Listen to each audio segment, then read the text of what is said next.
about that delay, guys. So yes, like I said, it is 7 p.m. at night. You guys are coming in, and Thorn is carrying Rockseeker. You guys were heading to the Stonehill Inn, where you guys left Sildar when he was also rescued and injured. Whoever wants to lead the way of this. Yeah, probably be best to bring Rockseeker to the inn. Yeah. Sounds good. Let's go. Cool. And you guys make your way down.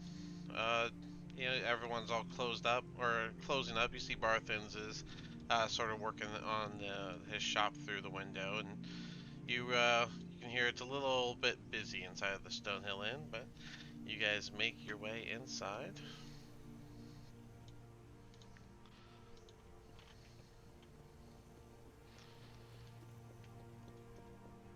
And, well, I guess let's bring y'all back to the front first.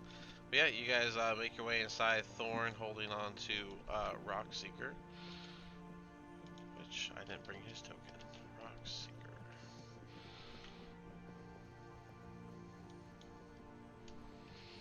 Let me grab his token. But yeah, you guys can take a table or look around to see who's here if you want to find someone specific to bring him to.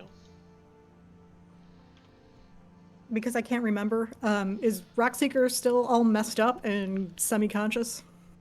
Yes. I mean, you guys have healed him up, but so he's like conscious and awake, but he is still pretty injured, just like Sildar was, where it will take a little while to heal up for him. Okay. Thanks.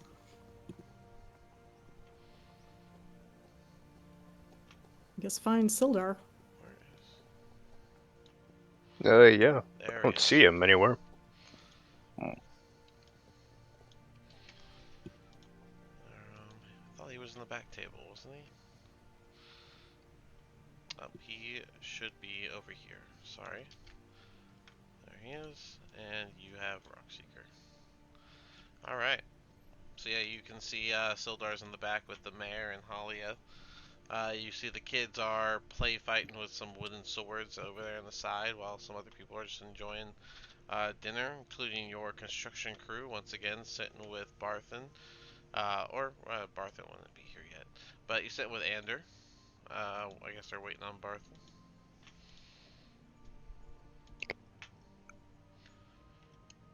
Alright. I guess I'll go let Rockseeker or Sildar know that we've got Rockseeker. Alright. I imagine Thorn would follow you with Rockseeker on his back.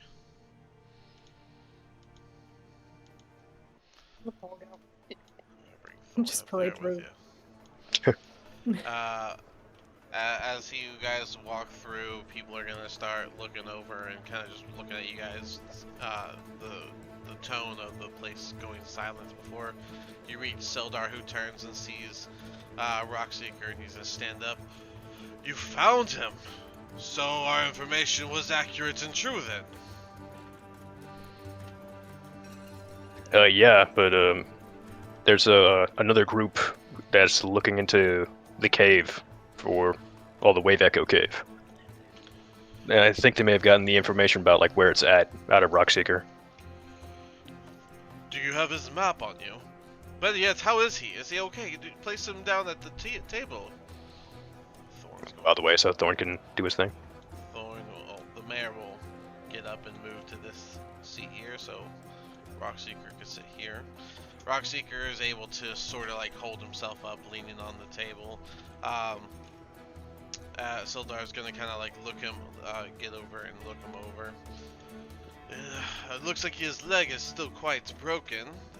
Were you not able to splint it? We were concentrating on getting back here as quickly as possible, to be honest. Well, that is fair. It seems the vitality of outside of town is becoming quite harsh these days. Well then, we'll be sure to take care of him here, and I'll take care of his meal and all that. Thank you all for finding him. But again, what more do you know of this person? Do you have his map? I think they took the map with them. We were lucky to get Rockseeker out there without him, well, getting killed. see. So they have the map, which means it's only a race to that cave. Rockseeker, do you have the ability to tell them where the cave is if we gave you a map? And the Rockseeker's gonna kind of nod, but only groan as he tries to talk. Well, that should be good enough. He's going to walk over here to get his map. You guys can have a second if you guys want to talk to anyone else for a second while he's walking to a room.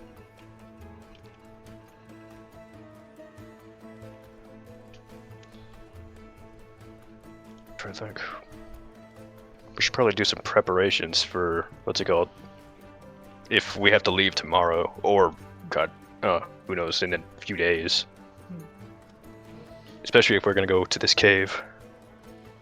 You guys saw Thistle take a big jug of water and a pint of ale over to Rockseeker. Rockseeker grabs the ale and starts drinking through it. Make sure you get some water in there too. Yeah. I'll take another swig. You guys see Sildar coming back with a scroll, a rolled up map underneath his or in his hand. He's gonna sprawl it out on the table. Gundren, you've got to point out where it is so we can send these folks there. You said your brother's already at the cave. Whoever this mystery person is on their way there tonight, for sure. And Gundren's gonna look over the map and weakly point to a spot close to Phandelver. No, not where we are, Gundren. Where the cave is.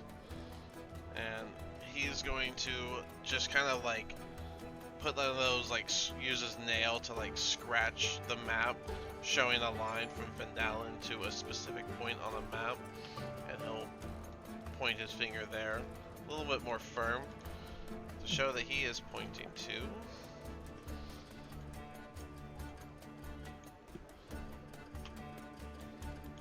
You're gonna love how close the cave is, guys. Not a few days ride for once.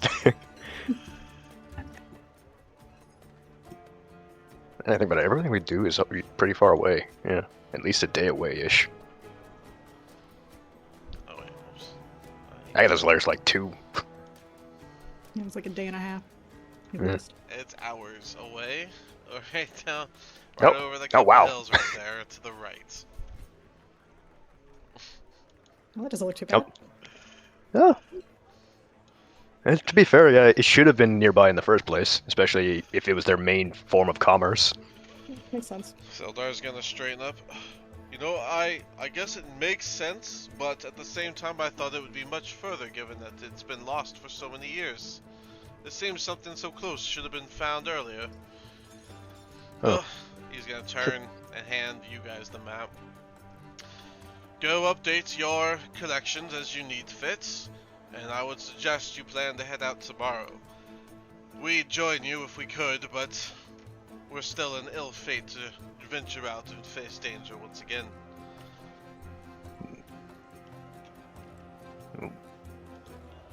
Is this not something we can trust you with?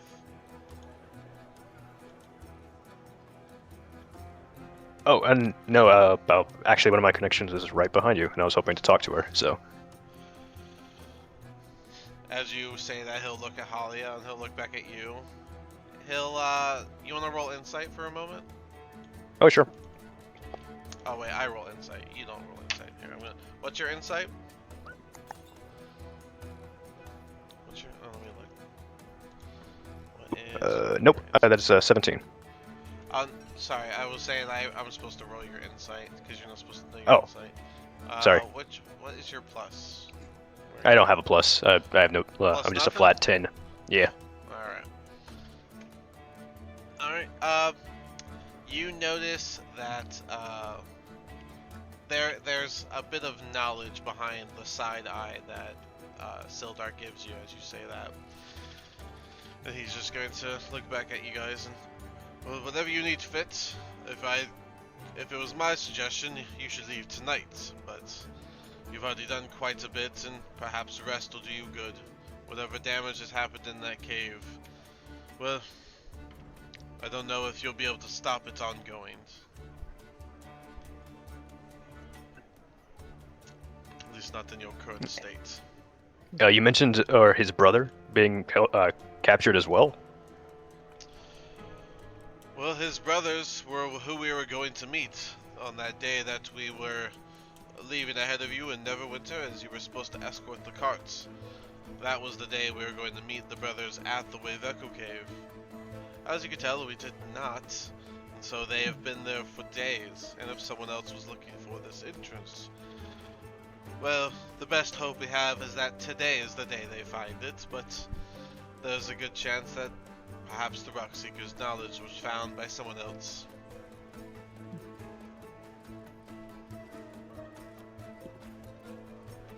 Yeah, it'd probably be best to prepare. If they've prepared themselves, then that's not a home you want to walk into unprepared. Yeah, we probably should buy some potions and stuff. I'll speak with the mayor and see if he can't get you some discounts around Barthens and where be it. But All right, remember to maintain reasonability. This town is up and coming after all. that's fair. And well, I'll see you guys outside, and I'll wave to Rosa and them. I'm gonna go talk to Holly over here. Alright. Yeah, you guys might have heard the door open. You guys see Barthen walking on in. Damon's going to walk up to Marith and just say that he's going to head back to the manor a little early. And he's going to step out. Hi. Alright. Yeah, so before Zeros gets to talking to Halia, Rosa, Thorn, Derby, Marith, and you guys want to grab a seat, or do you want to talk to anyone here? You got most people here. I kind of want to check in with Sister Gariel. Is that her name? I can't remember how to pronounce it. Gariel? Gargamel? You know, I think it's Garael, but I could be Garael? wrong as well. All right, let's go with that. Yeah, I mean, I'll just kind of nudge Derby and kind of walk over to the sister, just because we haven't talked to her in a while. Alright. Just kind of want to fill her in on what's going on. Oh yeah, Thorn's not the one that's not here. So Thorn is going to, I think he's just going to go get a seat at y'all's usual table. Marith, did you want to get a seat, or do you want to talk to someone? I don't see right off here, so I guess I'll just go get. I'll just sit at a table. Your hopes are dashed, huh? Yeah. Cool. So we'll start with Zeros. Zeros and Zeros, you talking about? You go approach Halia. Sildar is giving focus to Rockseeker, while the mayor actually ends up getting up and walking over to the bar. Okay.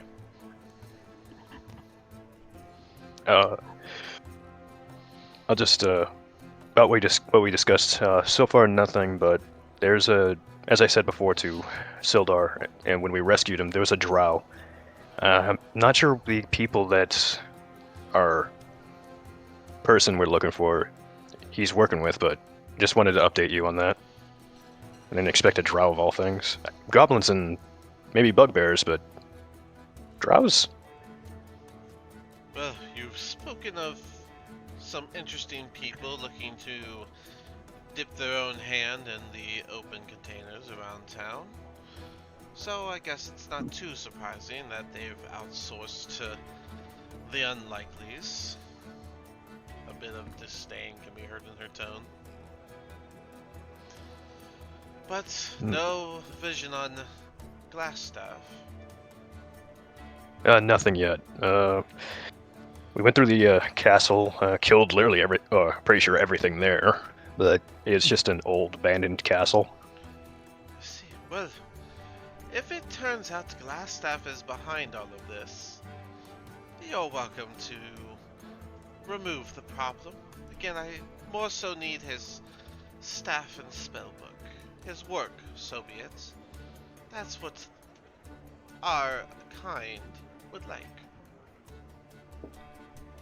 All right. Well, for the family, and I'll walk off.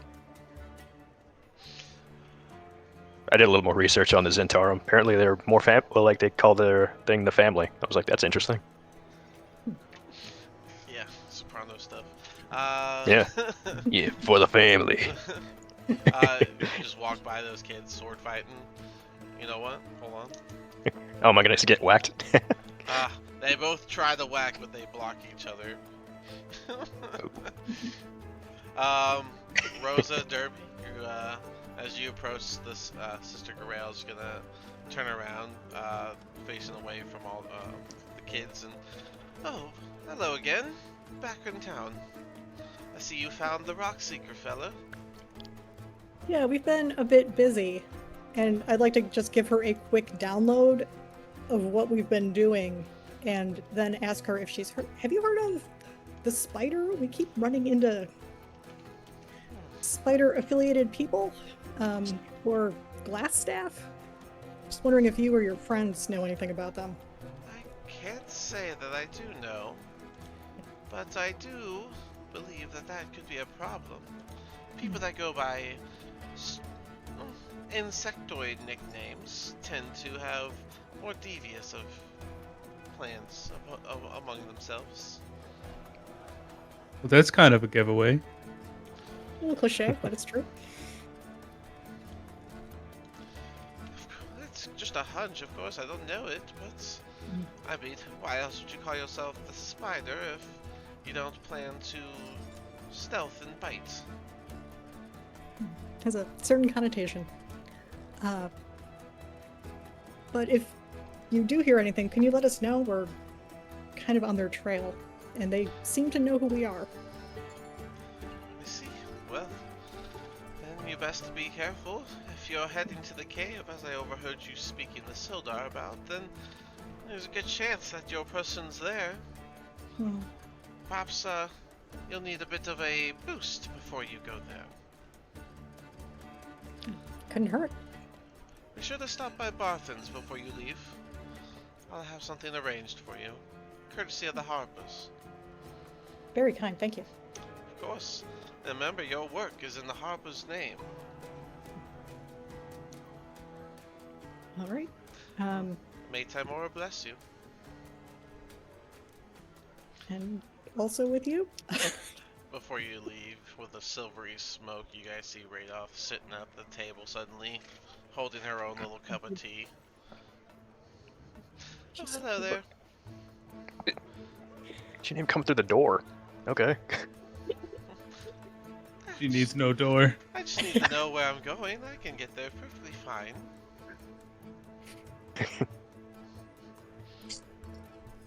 Maybe I then get up and go over and sit down.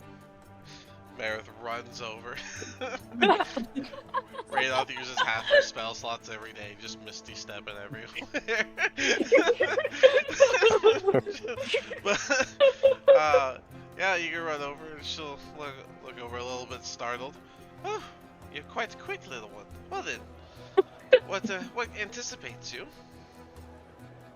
I just want to know, so we've been told the way to the Wave Echo Cave, and we're about to head that way probably tomorrow. I was just wondering if you have any advice or anything you need me to do, or anything that might help with our journey.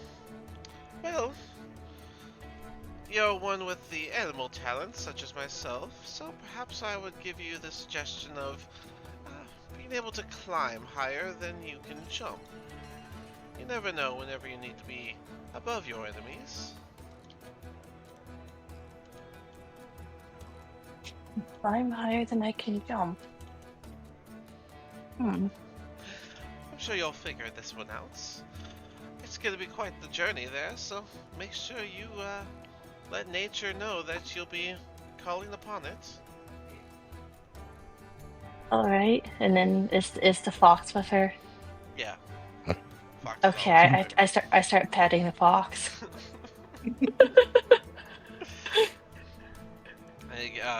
It'll scamper a little closer to you and coo as it looks up. He does love you. That's quite the interesting effect. Usually he'll be a little more snippy with others. Maybe I just use that with a fox. Yeah. Do you have any other questions for her or anything else? Um, I don't think so. Alright.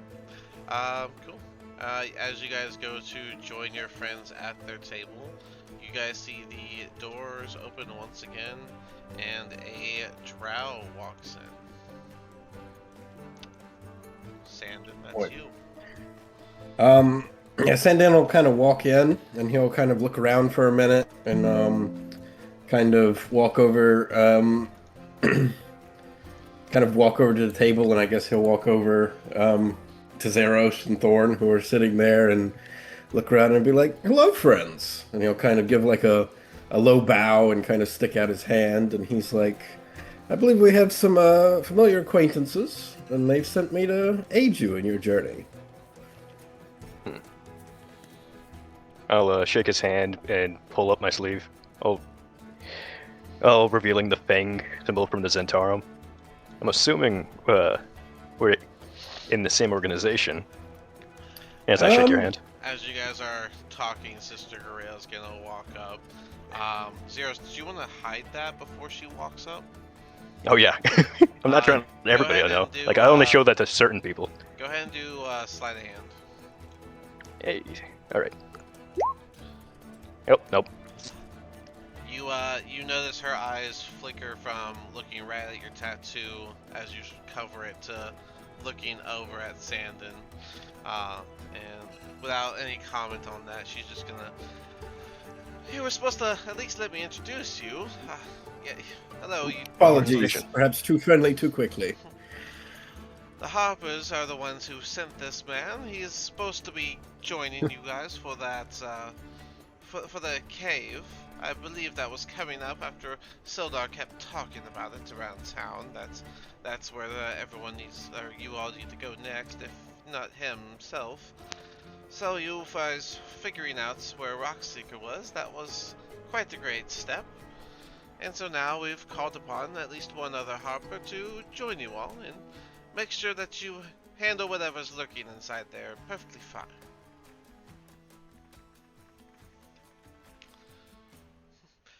Well, It's always good to have more company. Well, Sandon, you go ahead and take a seat at their table. I see one of theirs went to bed early, so that works out for you. And you can have their seat tonight, and you guys can talk. In the morning, I imagine you guys are heading out. Is that correct? I shall look at the rest of you. I think so. I believe so, yes. I think we're gonna stop at Barthen's, maybe buy a few things. Yes, well, there will be some things arranged for you by at least the Harpers, and I imagine some of you all have different contacts. She'll side-eye Zeros. Yeah, look away real quick. Oops.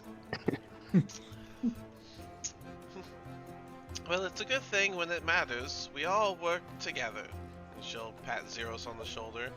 Well, you all take care and best of luck tomorrow. She'll walk away. Hey, you too. Right then. Crowded place, Zeros. Crowded place. Yeah, Jesus. Next time I'll just leave a note. I have paper for that. Meredith, are you staying over there? Or are you gonna come back to your usual table? I guess I'll see that there's another person at our table now, so I think Meredith will wander over and sit down, kind of Best of luck. suspicious. Interesting table layout we got going on. Alright, before y'all get to talking, you guys see Toblin show up and... Hello, fine folk. Protectors of town have returned, and with the Rockseeker people were saying went missing. Perhaps a round of ale on the house from us? Oh, thank you. Of course. Sounds great. Gladly. Doing your job's more than we could ask for around here. Now, question is what you want to eat. What are you covering on your own tabs? What's the special for tonight? We've got that beet stew that's got a bit of ground meat inside of it. I'll do the special. Myself as well, please. Make it 3. All right. Does everyone want the the bloodied mare? I'll take a plate. I suppose. All right. A round of ale and a round of bloody mares for everybody. I'll walk off to go get Not that the stew. greatest name. I feel like Yeah. we need to It's market ground that. beef and red juice. It's Appetizing. It's Yep. the bloodied It mare. could be a focus group. Okay.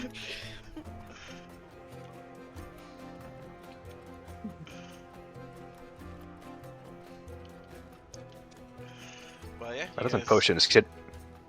Good. Maybe rope? Oh, that. I'm trying to think. Trying to think of useful things to bring to a cave. Thistle's gonna put down 6 drinks and spread them out as much as she can. There you are. Call if you need another. She'll walk off. Thank you. Give me a pickaxe? I mean, there might be valuable stuff in there.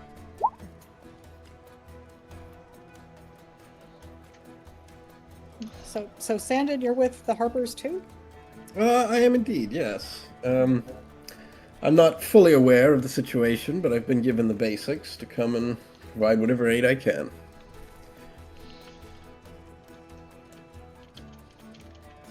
Do you have a specialty? I'm a bit of a performer. Specialty is more underhanded tactics. If you need anything found or anything stolen, I can help with that.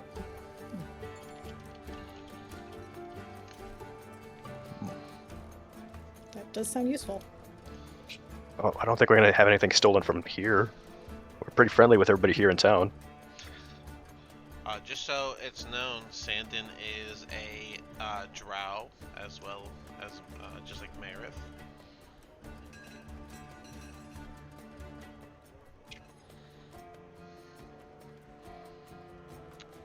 I don't know if there's anything else I want to share with you guys. Go ahead. So, I mean, should we go through like everybody here? That way Sandon knows what he's working with too? Yeah, I guess that's good. Well then, Sandon, why don't you give yourself a proper intro? All right. Sandon is a drow. He is a rogue. He's kind of wearing kind of like bright clothing, very kind of performers-esque clothing. Wears a lot of like rings and necklaces and things like that. Very showy. That's really it. Okay. Zeros. Zeros, you'll see, is a red tiefling. Although red, he's not infernal. He's a chthonic tiefling. For class-wise, I'm a warlock. And I don't have a familiars with me right now, but yeah. So you'll see them once I resummon them. Probably do that in the morning or tonight. Fair enough. Marith, why don't you go next? It's Marith.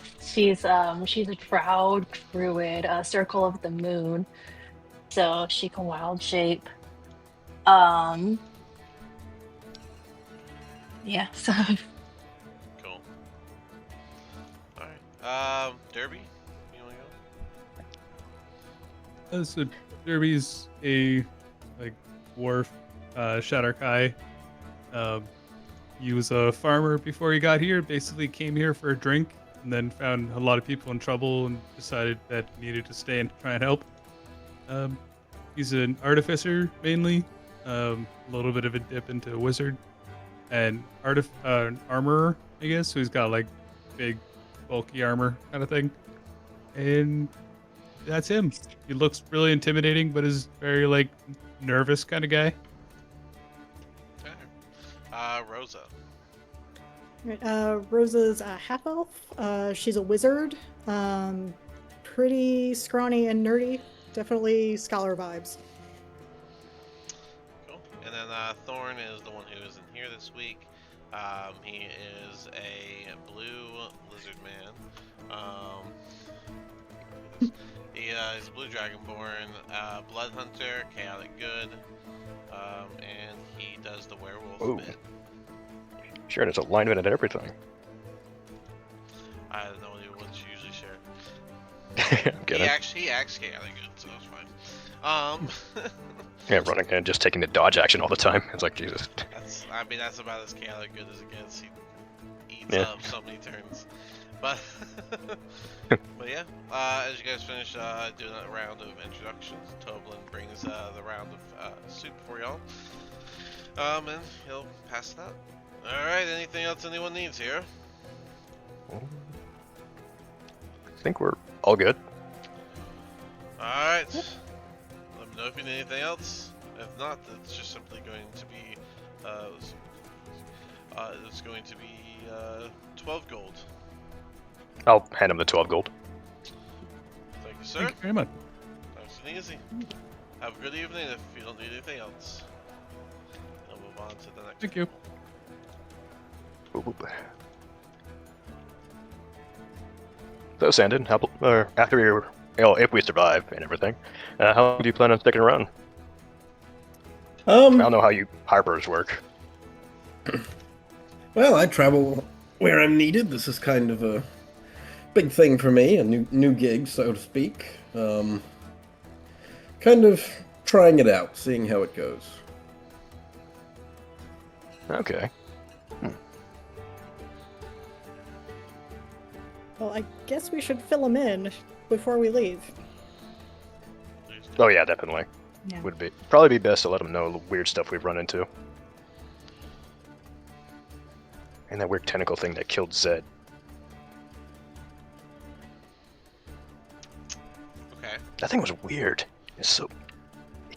Yeah, It closed the pretty door before killing Zed. That was such a weird thing to do.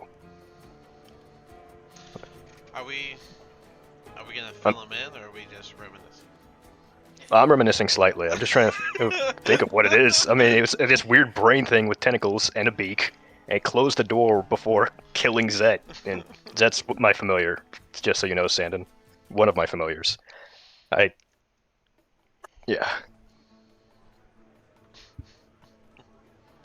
Zeros So is you're gonna still check- processing that. We were just at this castle where we found Mr. Rockseeker, who we've been looking for, and I don't know if I want to do this whole thing in character. Can we just give him the download? Yeah, if you want, whatever works Yeah. for you.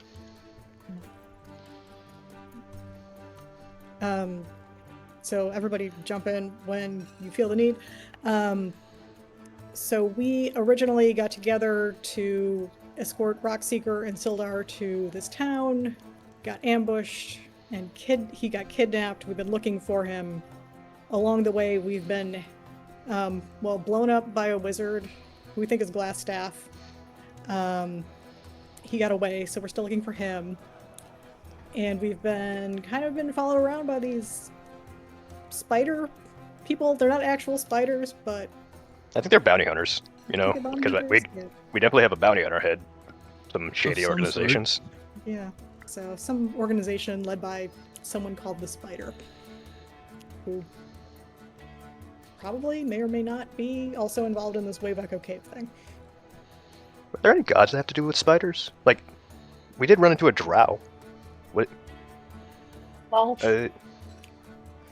Rolf? Is that Loth. Law? Oh. Maybe that's where they picked it. Yeah. The spider Spider. symbol. I don't know. Spider Queen is quite a dreadful existence.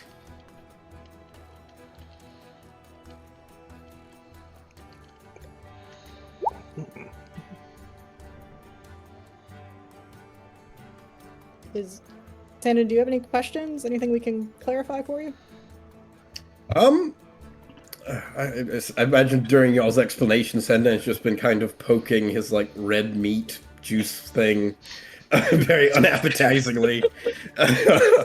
He just kind of sets his spoon down and he's like, "Oh, I believe you've explained everything quite well. It seems like y'all been through quite a lot in quite a short time. I'm looking forward to being of whatever assistance I can." By the way, your stews will have like visible garlic cloves and like parsley and other greens sprinkled in as well. It's not just actual red meat. So, and the meat is cooked, so and the whole stew is hot. It's a new cook. Does it taste good though? I mean, if you like beets and meat, so I like. Yeah, sounds good to me. I mean, it's not terrible if you make it right. Well, enough about the menu. Sandon wants me to.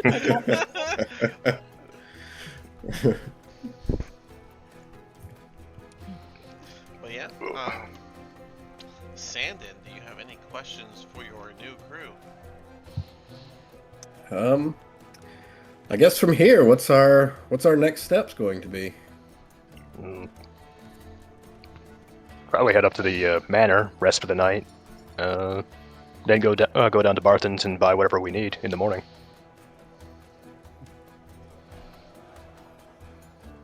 And the intent is to go to this cave next? Yep.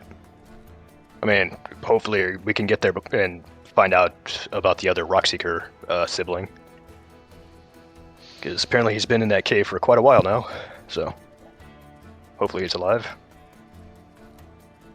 Or hopefully he's alive and taken hostage at least, because if that's the case, then maybe we can rescue him. It's hard to come up with a plan when we don't know what we're gonna walk into. We can all see in the dark here, right? I know I can. I can. I can as well. Okay, so we don't have to worry about needing light inside the cave. That's good. Thorn can, by the way.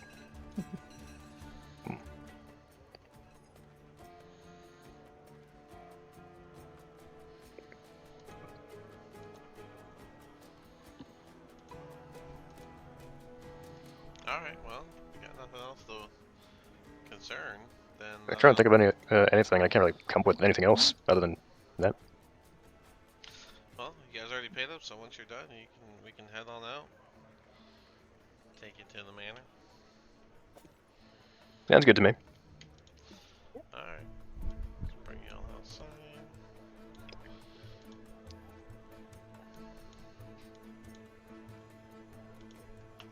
You guys can head up. Up the way from the tavern back up. Where is the...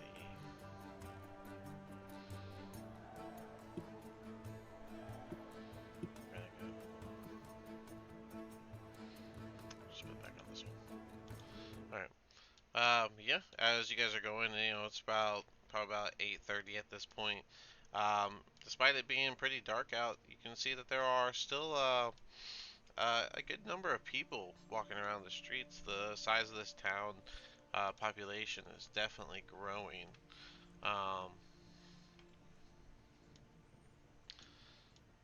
And yeah, I mean, Sleeping Giant, as you pass by, you can hear is very rowdy and loud, full of drunk people, because that's what goes there, drunk people. And you guys can reach the manor, head on downstairs, just so that our new friend knows what he's walking through. You walk up, you see this, get out of here, Silver. You guys see, your manor has a bunch of like construction around it. You can see piles of wood on either side of the house, and it looks like they are starting work on different sections, like the stairs and other areas of the house. You can see there's like some fresh wood placements and all that. You see sawdust in the air, but this manor, for the most part, is still very dilapidated. Holes in the roof, wood, broken beams, and wood everywhere. You can't access the upstairs or anything like that. But everyone goes through this side door right here that takes you guys downstairs. Put Rose there. And that's where everyone's been staying so far. So take you there. Let me actually put this and call it the manor basement.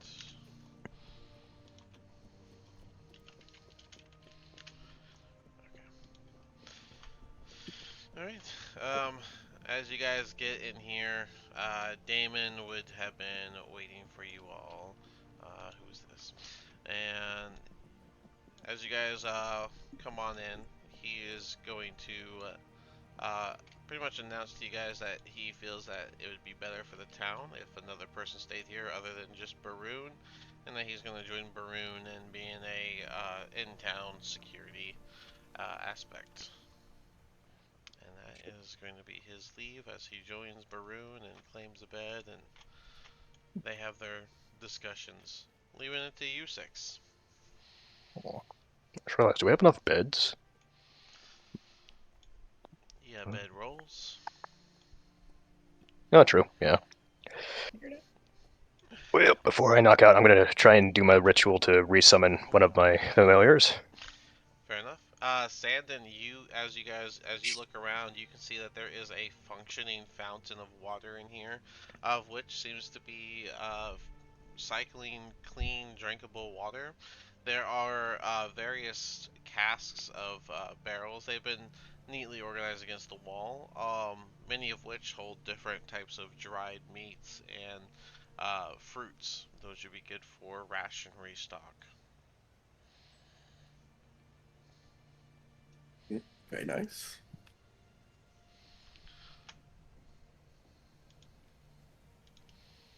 Yeah. But yeah.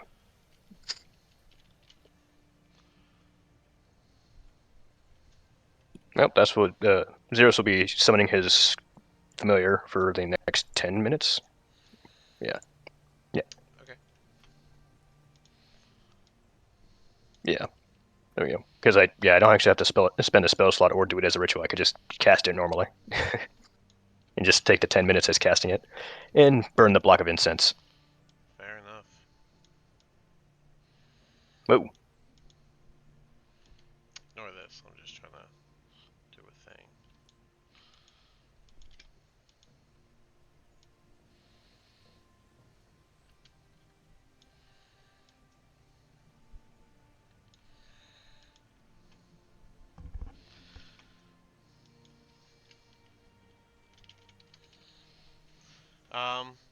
How do you guys want to set up here? Are we doing anything here at all, or are we just gonna call it a night and move along? I don't know if you guys wanted to do anything else here. Anyone have any preparations or anything they need to check on? I think Thorn was brewing a potion. I think Thorn would have gone to get his potion and come back. So, Zeros, are we doing Zet or are we doing Endosius? I'll do Endosius. Yeah. Endosius. Alternate. Until one of them dies. Man doesn't have favorites.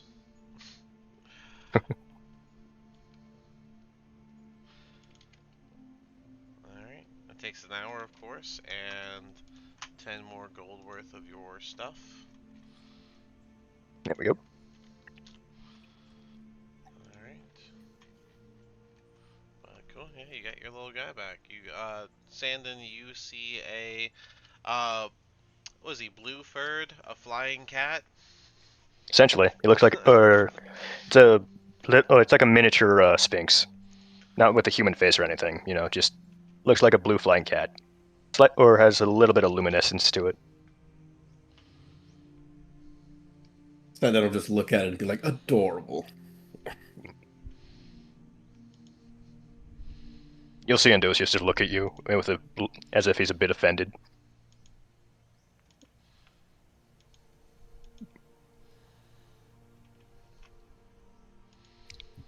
Oh, so you've decided to summon me again. Not the imp this time. And that's Andosius speaking, if it's not confusing enough.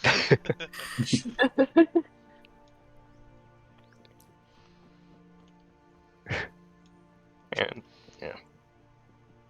What? Oh, there it is.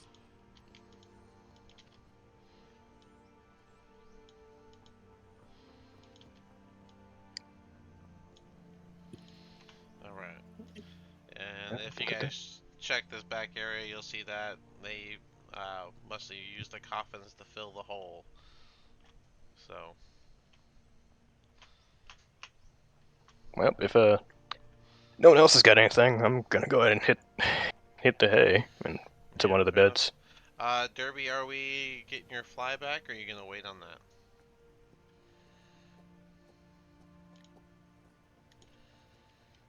Derby? Oh, you probably used the texting. Oh, or you stepped away? I don't know. If no one else has. Oh, your mic busted? Dang. Ooh, Like just that now? sucks. I heard him. I heard him. Yeah, it must have been just now. Do you need a second? We can give you a second. Alright. Alright, Darby's gonna work on his mic while we move forward. Um, yeah, I guess again, anyone need to do anything else? Nope, just gonna head to bed. Alright. Sounds like a plan. Oh, I need Andosius, I think. Alright. Cool. Well, then we'll just jump forward if no one else wants to do anything else, and you guys can get your good night's rest. Everyone gets their long rest benefits, nice little reset on everything they got. And you guys can get ready to head out in your morning, which I imagine you guys just gonna, are we just doing the usual where you guys eat some rations from the barrels and then restock your rations from the barrels because there's so much in there from when the bandits were filling their supplies? Yeah, sounds Sounds good good to to me. me. Yeah. That's what, yeah, I usually do. So, Oh, cool. Cool. Well, it should then, work. no need to keep sitting around on that. You guys, in the morning, get your rations. You refill your rations for your journey. You gather all your stuff. Thorn, I believe, would have grabbed his health potion from his rack and then reset a new one. So let me add one health potion to Thorn.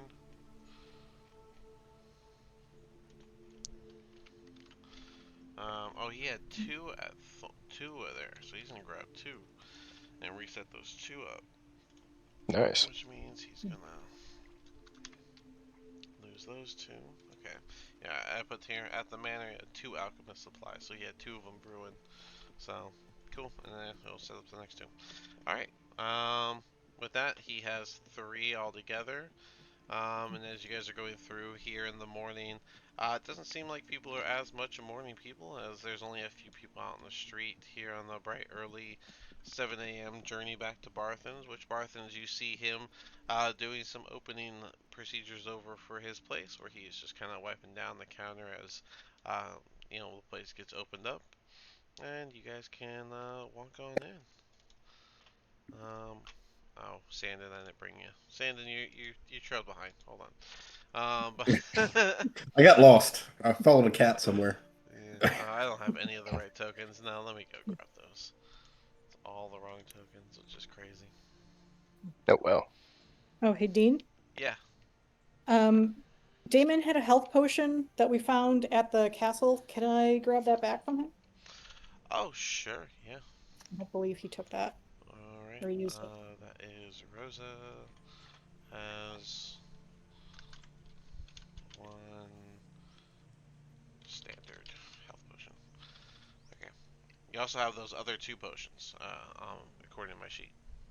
Yeah, the Okay. climbing and enlarge. Yep. Mhm. Cool. Cool. All right. Let me go back here and fix these tokens because apparently I haven't updated these in forever. You too. All right. Fresh tokens.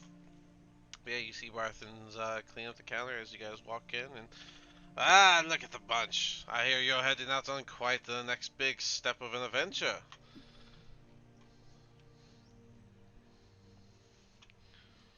Yes. Hi. Good morning. Um. And alright, morning it is. As you guys walk closer, he's gonna bend down behind the counter and pull up a basket.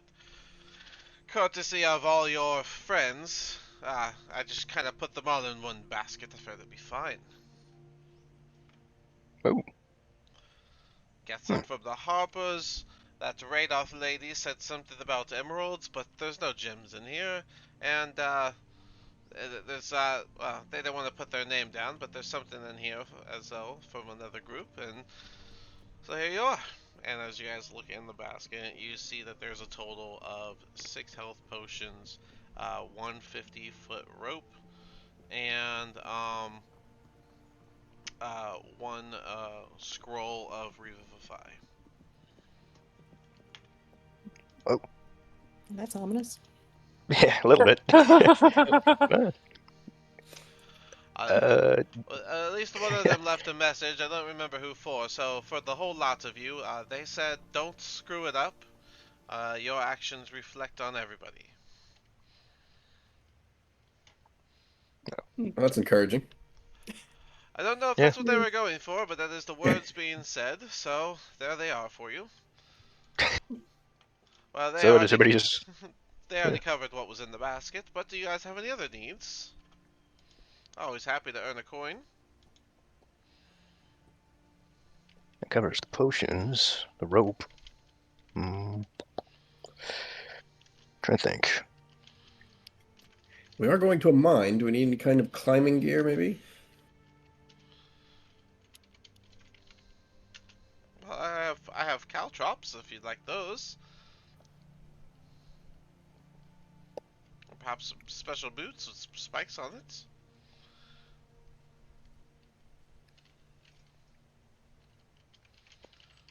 Hmm.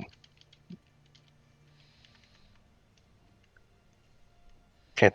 I don't think. I think that little basket right there kind of covers everything we needed to get. I guess the people that are handling the adventurers of this town would know what to get the adventurers after all. But no one wants to perhaps upgrade their equipment. I have shiny little pieces in the back.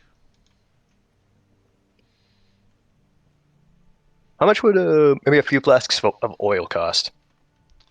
A flask of I mean, oil. you never know. Might run into something that I might want to set on fire. Plus, it's a cave. Not a lot of flammable things inside of a cave.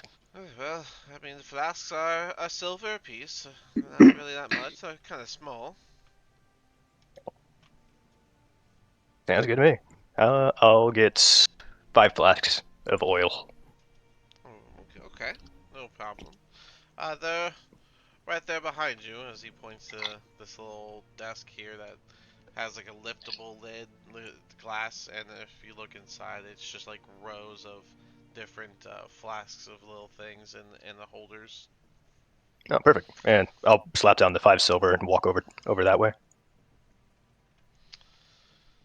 Alright, well, yeah, I mean, coin is coin. Thank you for your purchase. Does anyone have anything perhaps bigger that they'd like to dig into? Maybe once I have some gold. I guess that does make sense. Well then, if that's gonna be all for you, I'm hoping that you guys return with valuables to be purchased and more things wanted to get. Oh, I did actually have to sell some things. Okay, well then, what do we have? Uh, I have it here once. I don't know if this will work. That will not. Oh yeah. Actually, yeah, well, 6 short bows, 4 long swords, 3 chainmails, and a scimitar. Above table. You didn't want to put that in your armory at the manor. For what? You guys have an armory at the manor. You don't want to put the regular armor stuff in your armory, or no? It's fine It either doesn't Like way. matter to stuff. me. It's fine either way. I'm just asking in case it was forgotten that that exists. If not, we can add this up and give you the money worth. I'm fine either way. His mic might have died. I don't know. I just said it didn't matter to me. Oh. Does anyone either way, or if not, I'll just go Sounds- ahead and add this up. Yep, whatever you want. I'll go to me. I can't use weapons. It's always good to have someone. Best I got is a dagger. Alright, we'll just sell it. It's fine. Let's see.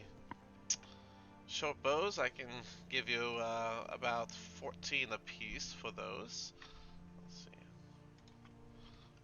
Make math easy. 14 times 6. Alright, long swords. Long swords, I can give you a nice clean 10 apiece. So, plus 40. For that scimitar you have there, another 14, I think will do. And then for your chainmail, let's see what that's worth. I think that one's a little bit up there, if I recall.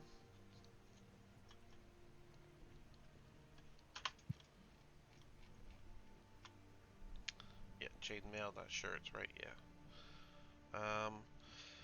These do seem to be in good condition. I think I'd be willing to take these for 50 gold apiece. So, altogether, you're looking at 288 gold for all that. Will that work for you? Why not? Excellent. And he'll grab a sack of money and he'll pull out 12 gold from it. After counting that, he'll slide it forward. That should be the 288, and he'll start gathering your goods. Thank you for your business. I'm sure that we'll have some people who are looking to buy this as they make their way through. Immediately hands out 48 gold each. 48 gold even for Sandon? Yeah, why not? Alright, Sandon immediately. Makes easy math. Immediate money for Sandon. Sandon very graciously accepts it. Can Nice. I buy what I need to transcribe this silence scroll? Ooh, to transcribe it. I need 100 gold worth of material. Oh, like you want to copy it to your book? Yeah. Yes. Mhm. Okay, sorry. Sorry, that makes it a lot easier than what I thought you were asking. Yeah, sorry. No, it's all good. Yeah. What's the class of it? It's a second level, so I need 100 gold worth of material. No, like is it divination or what? Silence, I think, is a. I think that's illusion. I think it's illusion. Yeah. Yeah, illusion. Yep. Yeah, you can buy all the materials here. He's got the random stock at the back of random things. Um, that's why he's got like a whole house worth of space, and it's just stock everywhere, and then the stable in the back. But oh yeah, She does. that's where this horse is, the one that brought you guys here. But um, but yeah, he has all that stuff. If you want to buy that, are you buying that like right now? Yeah, might as well. Can I trade him that potion of enlarge or potion of growth, and then make up the difference in gold? Potion of growth. Let's see, that is what level? Uncommon? Enlarge, reduce. Common? No, I'm sorry, I'm looking at like tiers Oh, because the price of things are in tiers. So is uncommon for the pro potion. Um, yeah. Yeah. As you go to hand him the potion of growth, he says, "You sure you want to trade this for the goods?" Yeah, it doesn't seem like any of us can use it. I think that's hard to say that you can't use it, but Hmm. sure, I'll take this off of your hands. And in fact, if we take this, and I would have given you 200 for it. So, Oh, would you like 200 worth of material, or just 100 gold on top of your material? could be I'll take useful it for all. another spell. Well, the material would be different for according to the spell. So, Oh, and okay, no problem. It Yeah, does make okay, sense. cool. And he'll get Yeah. the get the material for. Well, he'll call out the back and, boy, can you get these materials? And he'll list it off real quick. Excellent. Well then, and then he's gonna grab the money and count out 100. And by the time he's done counting the 100 gold out to you. Okay, great. Well, we have another 100 gold if anyone needs to do any more shopping. Anders shows up and has a basket full of all the stuff that you asked for. And he'll put that on the counter towards you. There you go. That should be everything. Anders will quietly Thank you. leave again. Right, shoving all that in my bag. Alright, well, hopefully coin will be coming on my side of the counter next time you visit. Hopefully. Well, you all take care and best of luck in your cave diving adventure. Thank you. Does anyone else need anything else from the shop before you leave? Now's the time. I got nothing. No? If All I not, needed. we can all head out the cave, and you guys can begin making your way. Because you were on the edge of town, so if that's it, then yeah, here we go. Where's the... Oh, okay.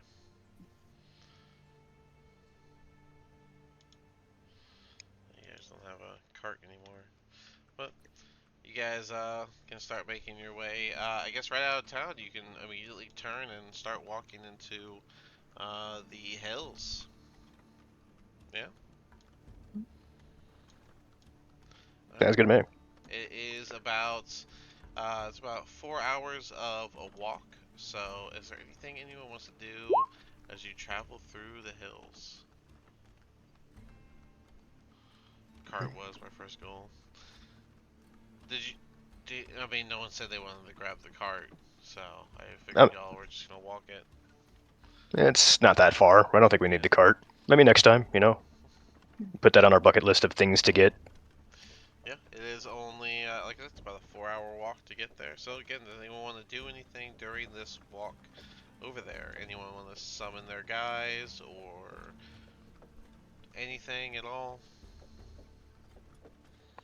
About 2 hours out, I'll cast Mage Armor. Fair enough. That is your free mage armor. As we're walking, I'll go ahead and cast Aid. Let's see. I'll do... How long does aid last again? 8 hours as well? Yeah, 8 hours. I'll do it at the same time interval as Rosa, so... Okay, kind of like I'll give... preparations. Yeah. Cool. And then you give it aid to. I'll give it to Thorn, Derby, and one last person. Who to? Oh yeah, she turns into a bear a bunch. We'll do Marith. Okay. Yeah, Thank you for once we get on there inside, I'll mark their tokens. Gotcha. Cool. Who has? Does anyone have a passive perception of like 16? Absolutely not. Don't look at me. Best we get is a 15. Alright, well, as you guys begin to get really close to where that was pointed out on the map, you guys can roll perception checks to see who finds it. We should also pass out those health potions. Oh yeah, make sure everybody gets their one health potion. Everyone gets one, right? So, make sure I got my markings right. Derby now has 2. Rosa now has 2 plus climbing. Thorn now has 4. Zeros, you now have 1. That's Uno. Yeah. I'm usually dishing out extra healing to everybody else, so it's all good. Marith, you have 2 now. And Sandin, you now have 1. Cool. Fair enough. Cool. But yeah, let's see who got. Let's get some perception checks to see who finds the cave because you're in the area. You just gotta find it. Does a 16 do it? 8, 11. I just want to see how everyone 21. does. 21. Ooh, no. Super Ooh, nice. perceptive. All right. 9, and then the missing. Okay, so the missing is inattentive. Sandon, Derby, and Rosa, you guys go look into the left of this big cliff, which there is no entrance for, while Zeros and Mayrith make their way to the right, and they find this big opening that lets them in. It looks almost like a tall fissure, but it doesn't reach the top. It only goes up about 15 feet, making this big opening.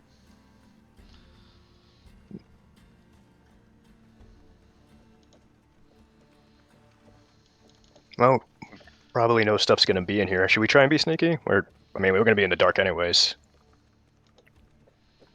Yeah, I think we should be sneaky. Might as well try. Right? We'll try and stealth our way through. And whatever happens, happens. Can I take a closer look? Is there any signs of people occupying the area? Footprints?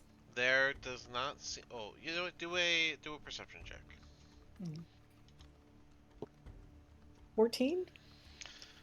With a 14, I would say that you can see that the dust on the ground seems thinner than other parts, meaning that there's some long since covered footprints. So it's likely someone came in here, but it's been at least 24 hours. I'll point that out to the group. Okay. Alright. And so we walk into the cave. Stealthily. Yeah. How, Yeah. yeah, I'm not actually gonna make you roll stealth actually, because as you guys enter this cave, it's a sort of bottleneck to the back of what you can see. I am going to try and run dynamic lighting. It tends to slow my computer down though, so we might have to turn that off. We'll find out though.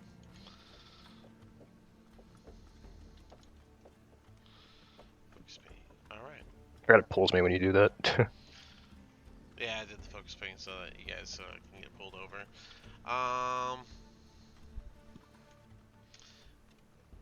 It looks like some of y'all I put y'all in the out of bounds, so sorry if your vision's a little messed up. But yeah, you guys can venture forward. If you can see, it's because you can see. Dynamic lighting is on, so what you can't see, it doesn't show you anything.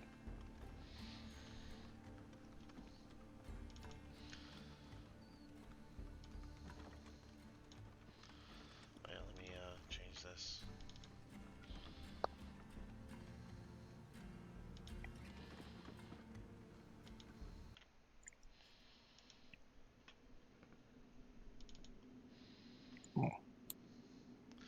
Alright, as you guys walk in, you notice that the floors are very smooth and have this natural stone.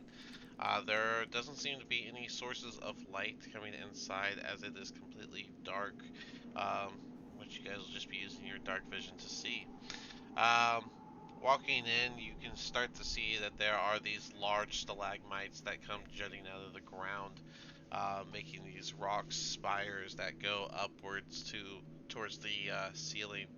This initial area you're walking into is a large natural cavern supported by a pillar of rock. That pillar is in the western part of the cave. Behind the pillar, as you guys walk in, you begin to see bedrolls, 3 of them in fact, and a heap of ordinary supplies like sacks of flour, bags of salt, casks of salted meat. You guys can keep walking in. Lanterns, flasks of lamp oil, pickaxes, shovels, and other gear, all of which seem to seclude that there were going to be mining and exhibitions within here. Amid the supplies, you also see the body of a dwarf. He looks as though he's been dead for at least a week. The northeast section of this cavern seems to have collapsed, forming a 10-foot wide, 20-foot deep pit. There's a sturdy hemp rope that is tied around one of the three stalagmites in the cavern, and it dangles into the pit.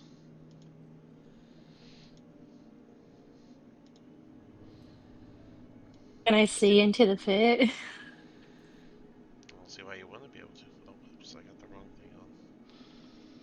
Sorry, I gotta use this. That's not what I wanted.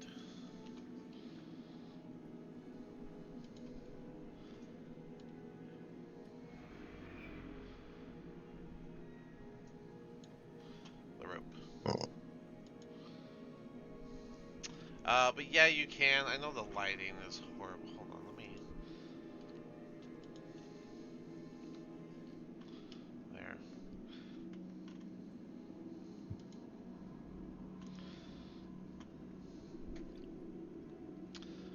I don't think he's doing too good. Does, No. does anyone want to roll like investigation to see if they know who the dwarf is, or the supplies, or anything like that? I'll Yeah, can I try. examine the Oh, dwarf? come on. Yeah, go ahead. 14. Derby, you are just 21.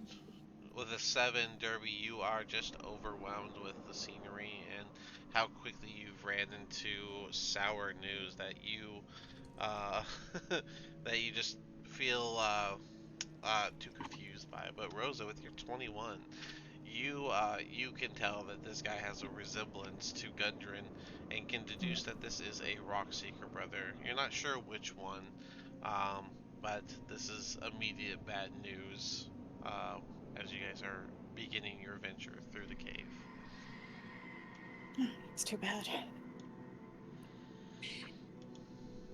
Is there anything on him? I mean, he's slumped around that layer of stuff: the sacks of flour, bags of salt, casks of salted meat, lanterns, flasks of lamp oil, pickaxes, shovels, and other gear that you would expect from caving.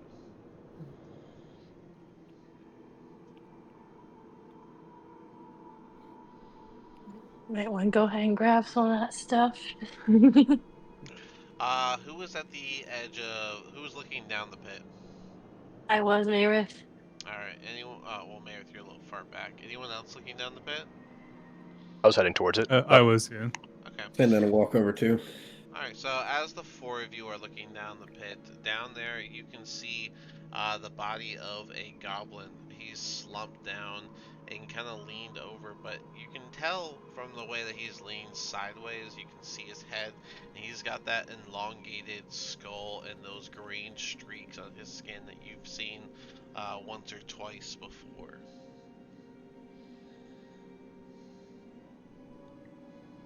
That one didn't explode. They explode. Oh, yeah. Right. So the goblins with the weird long heads, or they punch you and it makes your head hurt. It's confusing.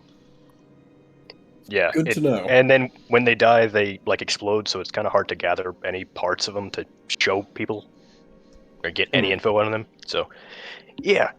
But maybe we can bring that one back if it doesn't explode on transport.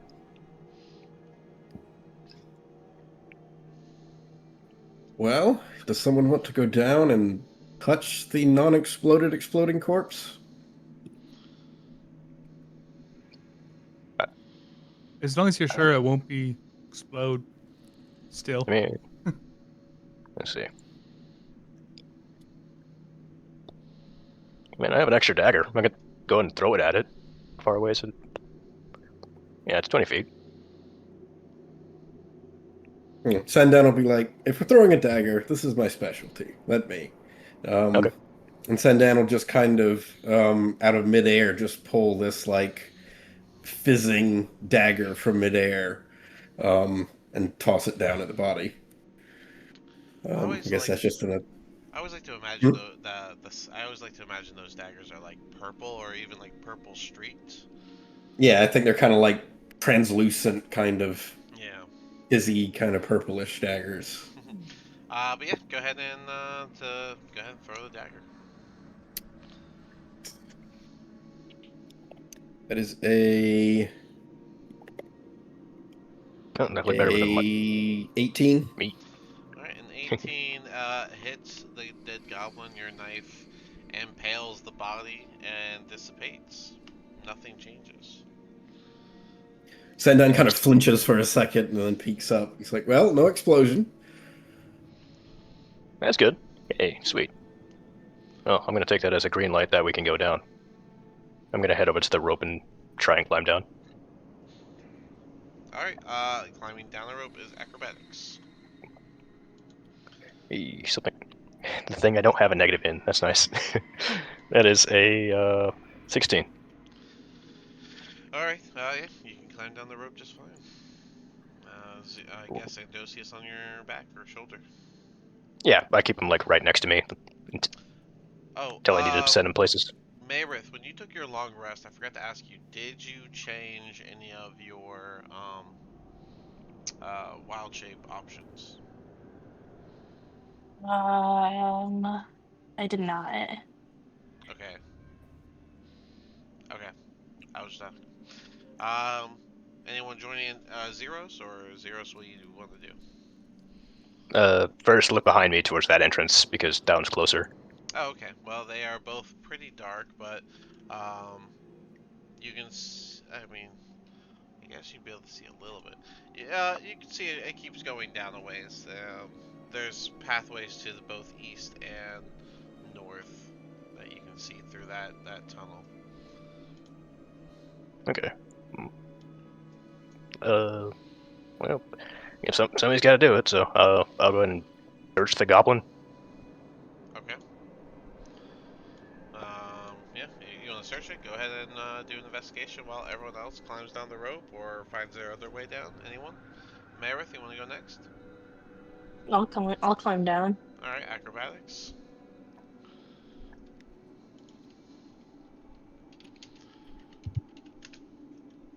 16. All right, a 16 is good work. You can get down just fine.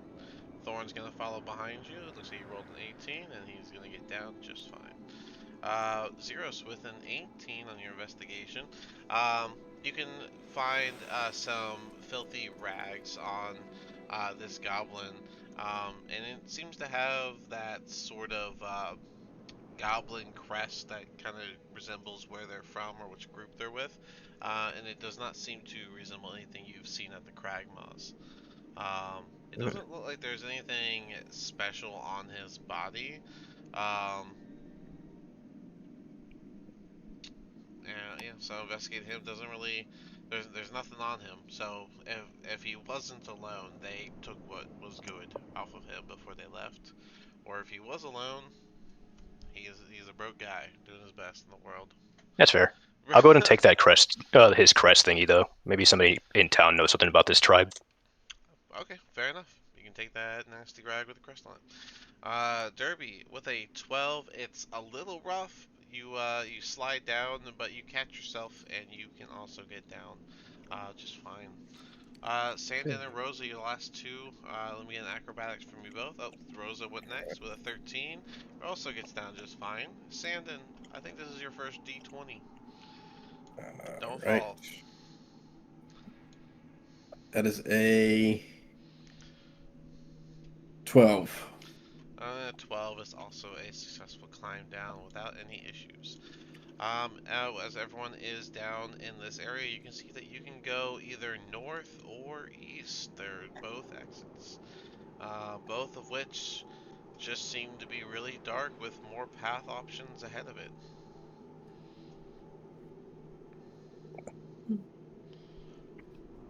Anyone have a good or bad feeling about anything?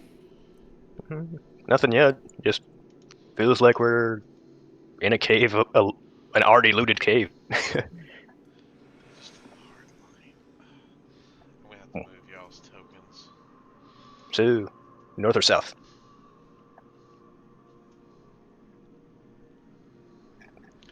Which way are we going, guys?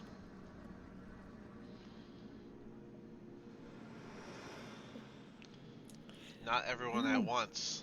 If only someone would make a hard decision in this place. I mean, I'm okay going north. Yeah, it Yeah, doesn't north hurt. sounds good. Let's Yeah, that's the first thing we said. Let's do North it. sounds wonderful.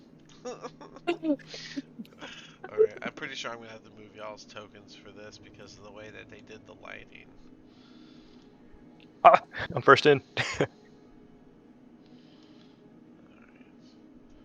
Not a ton of space, so I'm just gonna start moving you a little bit more forward. That's interesting. Huh. Yeah, they just put like a hard line on the lighting, which means it won't let you cross. So I was like, why would you do that? But okay. But yeah, and so it should remember where you guys came from, so you can always have the map layout. Um, but as you can see, tokens and stuff go missing, so you're not going to be able to see if anything changes in the areas you've already been. Now, as you guys step through, you guys find that there is multiple pathways to go. There are a clean hallway heading east and west, while there seems to be a recently dug out northern pathway that was made. How we feeling? Might as well go. Keep further north, or I think so. right behind you. Start going. That was me. All in the group. Ooh, so much lag. Zooming. It is crazy.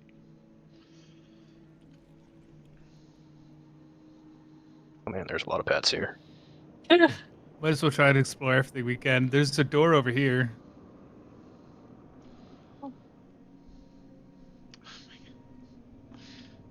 I'll be like stealthily going as much as I can. Oh, 18 plus. I think I have. Oh wait, I have. Man, I think y'all went too fast. My computer is trying to get out. Oh my Oof. goodness. Okay, we're moving. We're chugging, that's for sure. Oh man. Okay, don't go so fast. You guys might be running into stuff that I just can't load up yet. Alright, you guys went north. Damn, Derby, you saw that door from all the way to the right? That's crazy. I'm just drawing the path that we took, just so you know. Yeah. Cool. Alright, so yeah, you guys saw what you saw. You guys went to the right. This is like a multi-pathway, semi-maze. And yeah, you guys can keep going to the right where, yes, Derby, there is a door. There's a wooden door in that area. Just so you guys know about this area you are in currently, this area consists of numerous intersecting passages. The ceilings here are only about 6 feet high, and several of the passages end in partially excavated rock faces, as you've probably noticed. There's stairs up to the north, and then there's a door to the right. Yeah. I'm assuming door first. Zero. Sounds good to me. Sorry, where you were standing? How long were you standing there? Because I didn't. Oh, I was just looping around just to do a quick Okay, walk, so it's or quick. just to check what was around this corner because I knew my party was like right here. Okay, fair enough. Okay. So Yeah, yeah, so what do we want to do? Are we going north? Or are we going through the door? make me think something's following us. Of course not. But yeah, yeah, Optimistic. yeah. Right behind you, Derby. Ready when you are.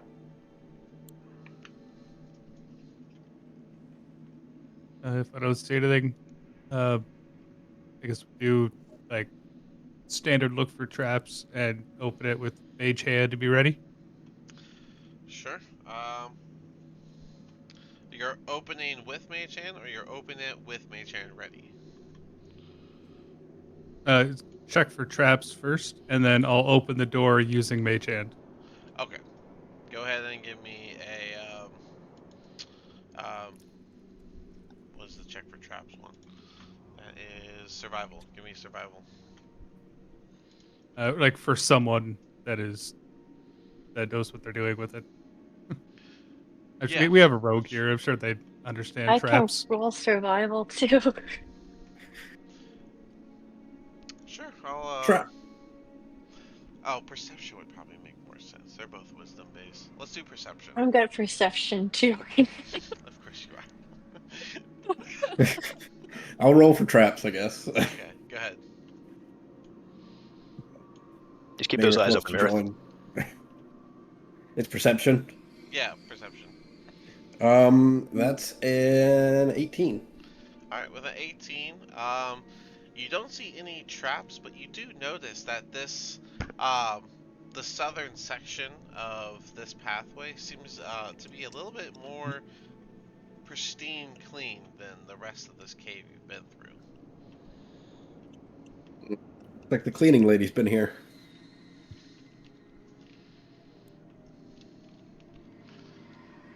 No traps though, but No oddly traps. seems this corridor is oddly clean. Clean. We can go that way first if you want.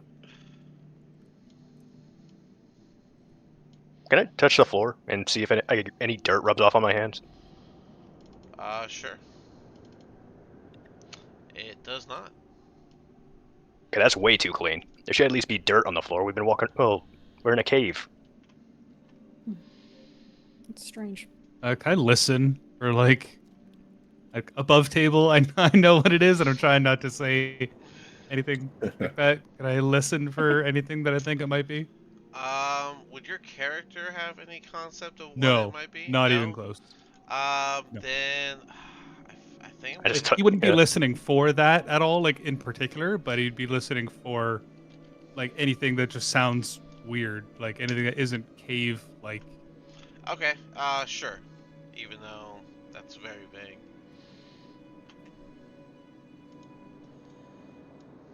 Up at 17. A 17. I would say with a 17 to the north, up that northern passageway, you can hear almost like a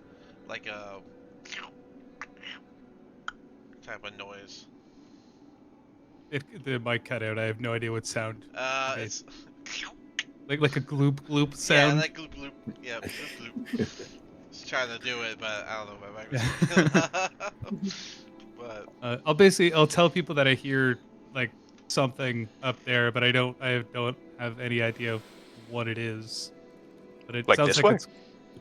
I think so. You said up north. mhm. I don't hear anything from down there, but Well, maybe check it we out first. yeah, sure. Thorn, keep an eye out back there, please. Please, like keeping like an Um, active eye I guess for Thorn. ear, I guess smell. Thorn would stand here and be at the ready.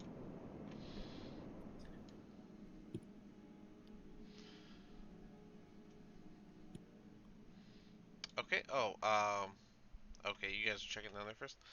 All right. The hallway continues to be very clean despite the debris to the east. I'm sorry, to the west.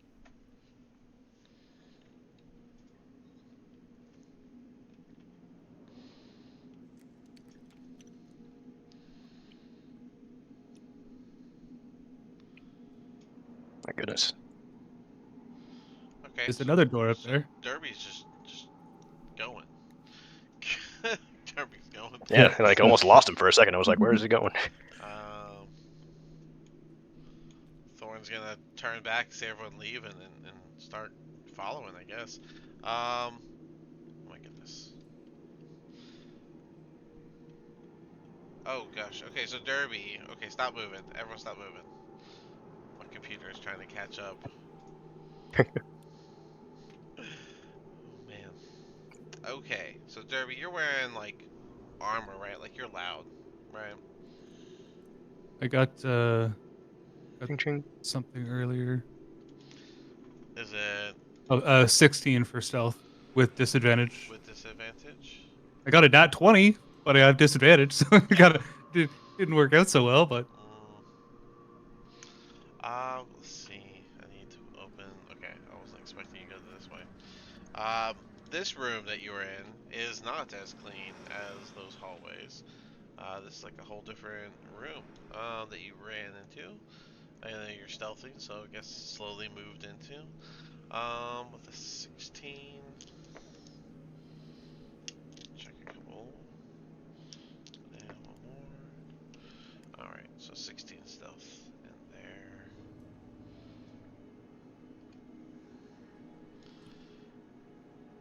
Okay. Um, are we looking around, or what are we doing, Derby? Because you're kind of leading the way. I will give you this. Inside here, you find yourself in a larger section of a 30-foot high cavern that has 4 tunnels that intersect here in the center. The walls seem to be carved with simple reliefs showing dwarf and gnome miners at work. There are nearly 24 skeletons and rusted scraps of armor scattered across the cavern floor here. Some of the dwarf skeletons, while others appear to be the remains of some are skeletons, while others appear to be larger individuals. Half a dozen large, unlit brass lanterns stand in niches on the ledges around the cavern.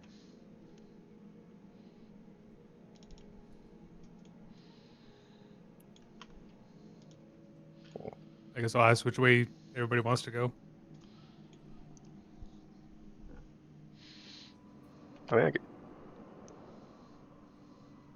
do we want to go back into the weird maze or go into more cavey structures? That's what I'm asking. I will say to the Perhaps we east, should. as you can see where you came from. Oh, right, yeah. I'm sorry, west. Mm. Had it I backwards. was gonna say where. It's funny I don't mix up my Right. left and right, but I mix up my east and west. Should we I'm just start pretty heading sure I south? said like north and then right earlier, so I'm mixing up like all of it. Yeah. I'm just like intertwining them. But sorry, you were saying zeros? Why don't we keep following this path that's just right in front of us? This way. Are you talking Sounds good. quietly at all, zeros, or are you just talking loud? Kind of just out loud. Okay. As you talk out loud, Indoor voice, Not well, a whisper, obviously, but, not a whisper. loud enough for everybody to hear. That's cool. Yeah, everybody heard. Alrighty. Here's everybody. As you begin to talk in normal volumes that begin to bounce around this small cavern, you hear light screeches coming from the ceiling as some sturges dive down to get some initial attacks. Since this is their surprise round, since that, we'll say 2 on Derby, 2 on Sandin,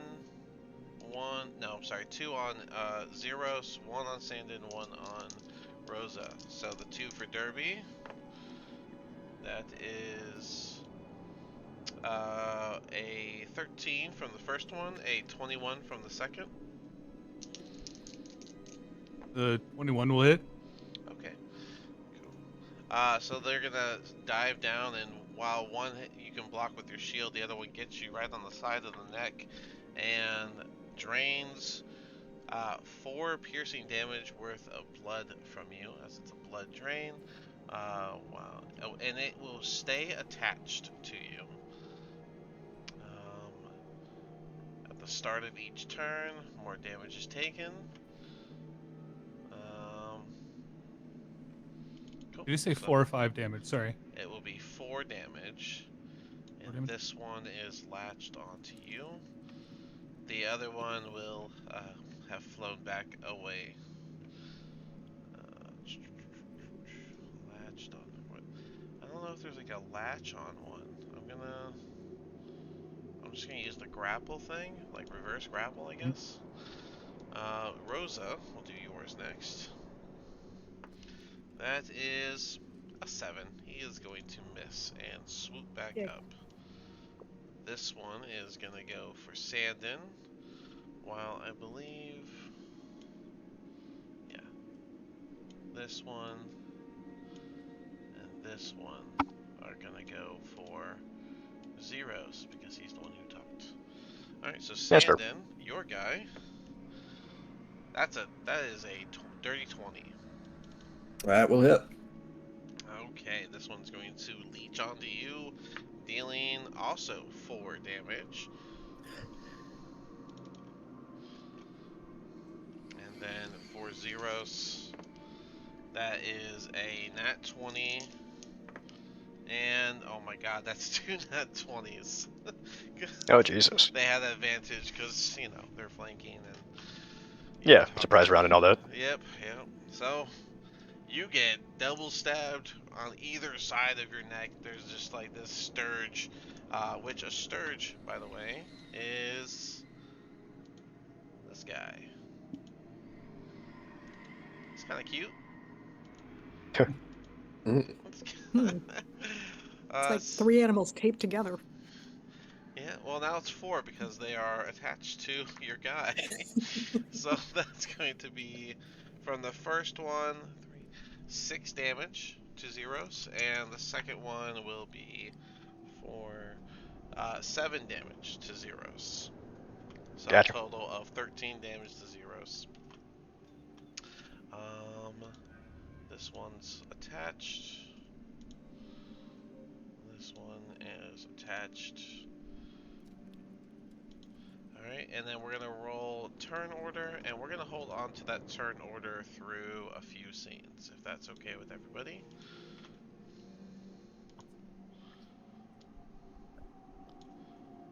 Nice.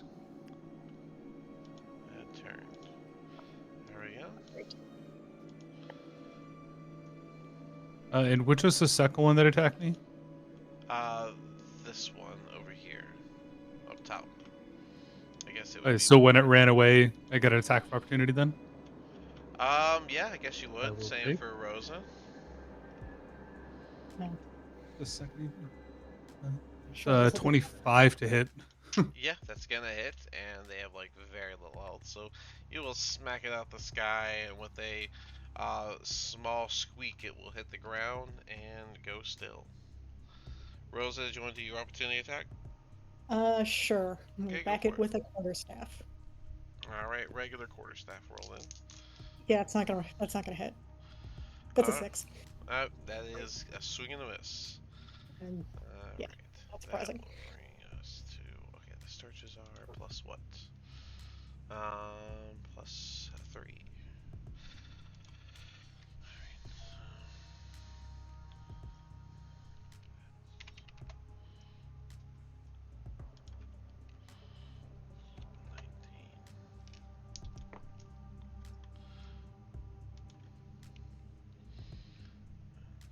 Wow. Another 19.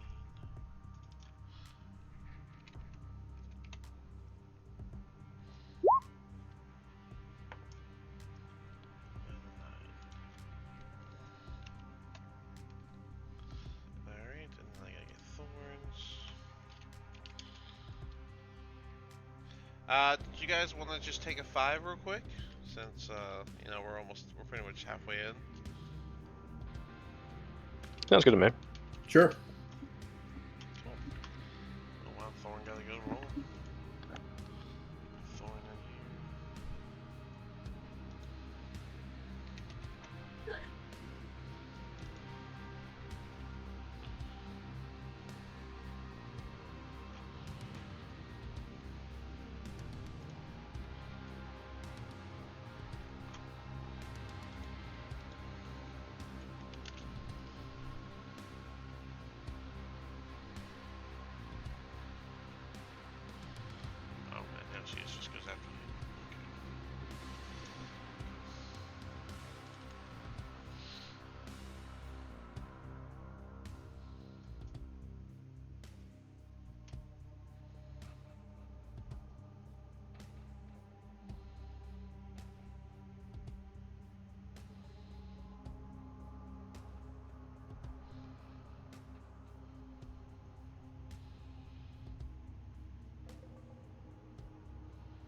Are we taking 5?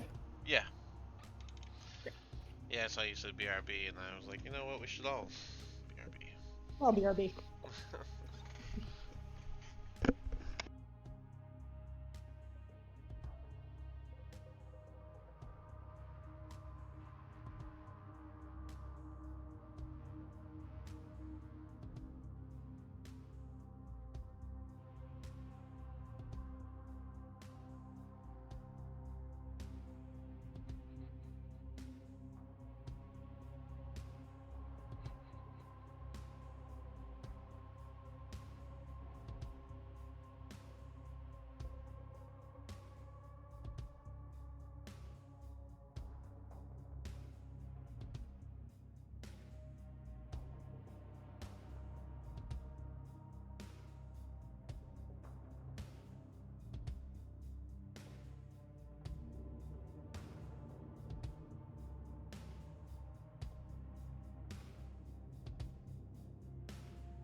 Alright.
Hello.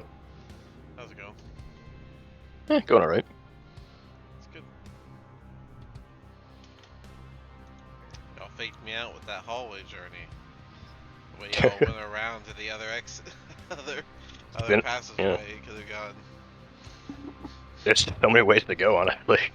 You juked me out. Yeah.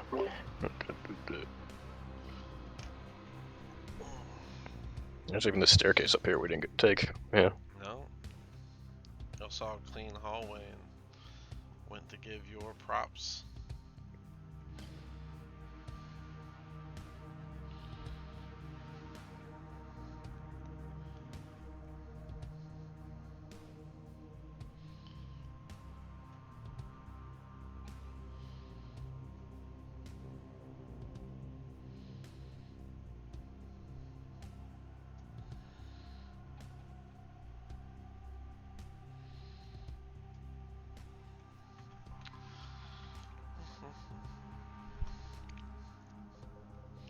First fight in the cave, and y'all found the sky bats, the ceiling bats. I just wanted to find out who's doing the cleaning in this place. We could hire them for our spot. Y'all got 2 people. Clean enough.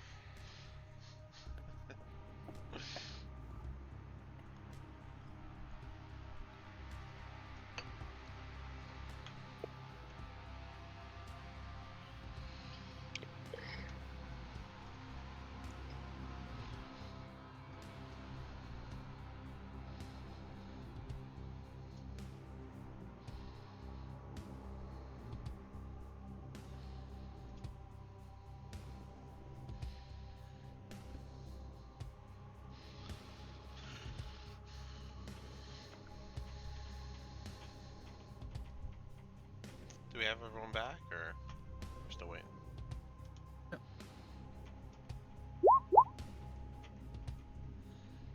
I'm back. Sandin and Meredith, you guys back? Nope.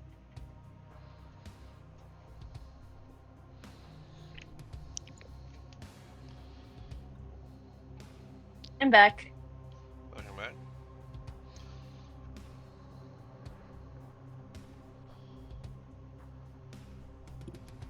I'm back.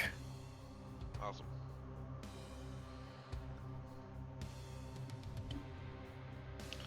Cool. That means we can get started.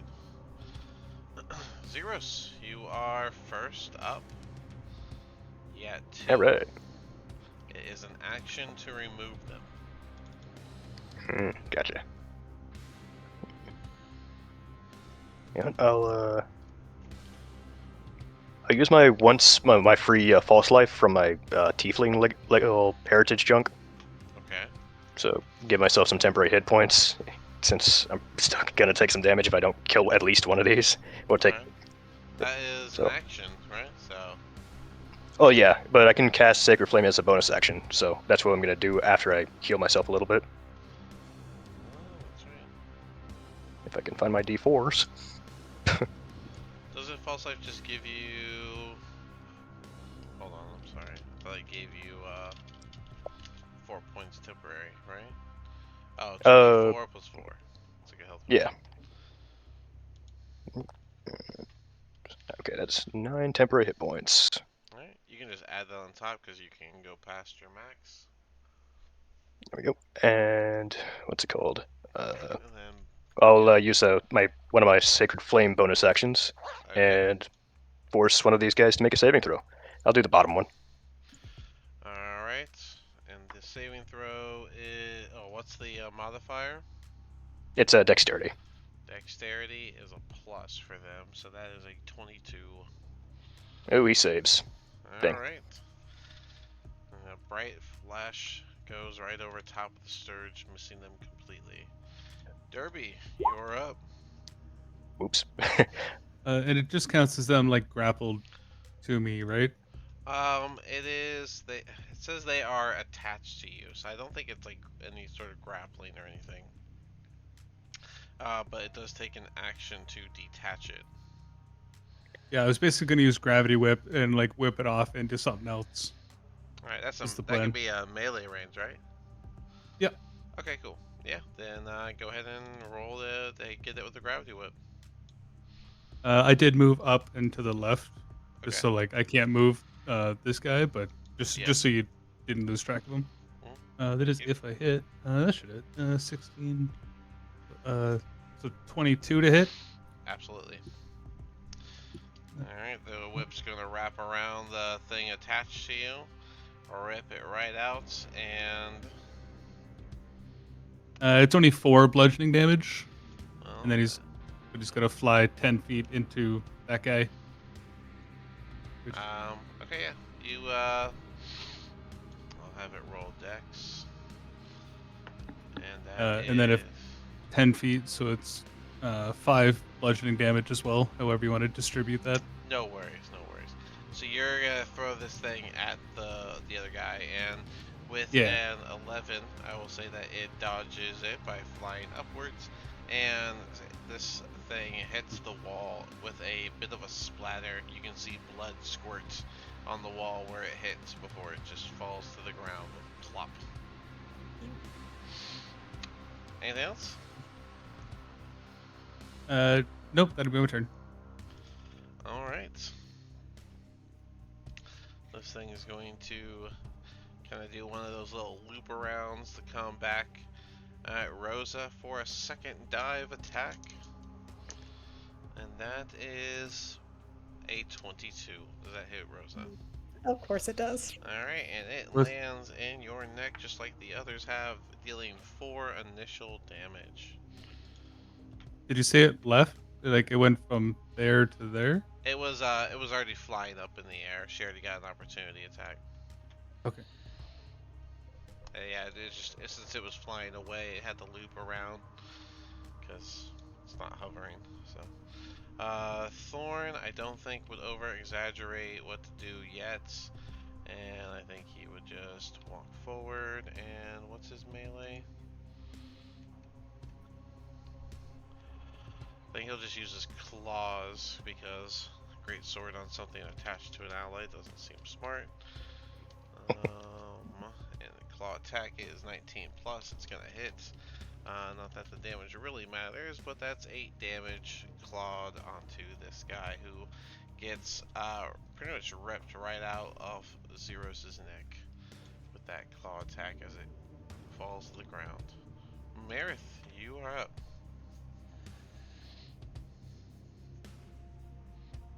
Okay, I am going to Shillelagh, Okay, bonus action Shillelagh. and then I'll go over here and try to carefully whack this one. Go for it. They're fairly decent sized. It should be able to hit it without issue. So 17 to hit. 17 hits it. Alright. And with that damage, it gets ripped out of Zeros' neck, and that staff will send it to the ground where it will let out a small squeak before going still. Anything else from Marith? That'll be all from Aerith. Alright, Sandon, you got a thing in your neck. All right. I guess I'll try to pull it off. Is that an action? Yeah, it's just an action to take it out. Okay, yeah. I guess I'll just pull it out then. Okay. Anything else? I guess that's all I can do really. If that's my action. No bonus action or nothing? Oh, I guess I can use a bonus action to attack it. No, you have to Oh, attack. that's with only the if I'm action. okay. Yeah. You're a rogue, so you got dash, disengage, hide. If you want to make this their problem, you can disengage and back up, or. Sure. I'll disengage and I'll just jump back one. In true rogue fashion. And that'll be it. Okay. After gathering itself, it will go for Derby because who else is it going to go for?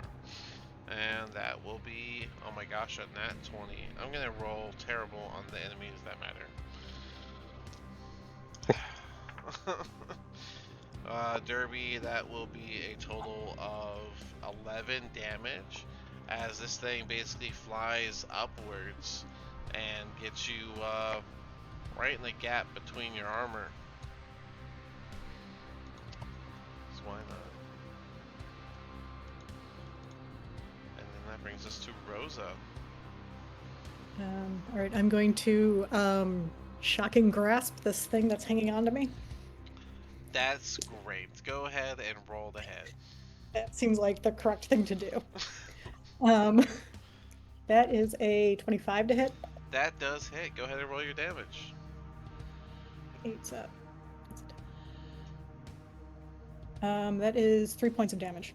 Lightning Nice. damage, if it matters. 3 points of lightning damage, 2 of which also surges into you as you are attached to the thing you are electrocuting, as Derby points out as well. So yes, you did fry this thing while it was connected to you and drinking your blood, but it also surges that energy right through you, dealing half of the damage, which we round up at this table, making 2. Worth it. Anything else? No, that'll do me. Taser. Zero. I'll go ahead and step over here and yeah, I can do. Yeah. Wait. Shocking grasp. No, I don't. I don't have shocking grasp. It's effective. The other one dodged it. I'll just try and make a green flame attack. So I'll go with the dagger and try and attack with that. But Okay, you get Actually, wait, advantage yeah. because of the flanking.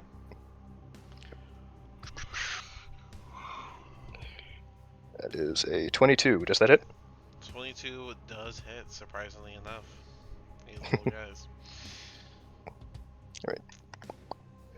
That is 5 piercing. Yeah, piercing damage. All right. And you said you green flamed that? Well, I was going to, but I realized there's no point in it, so it's just a normal attack this time. Because Okay. green flame, it does the flame hops over to something else. Fair So enough. it would only hopped over to Derby.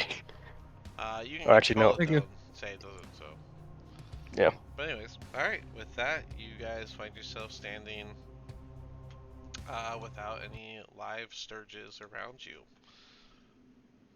Once again, pathways in all directions for you. Well, before I was interrupted by these weird little things, should we just keep going this way? As I point down the hallway. Sounds good. All right. Why not? I'll be more quiet this time. I'll even roll a stealth roll. Not great, but 13 will do. I hope.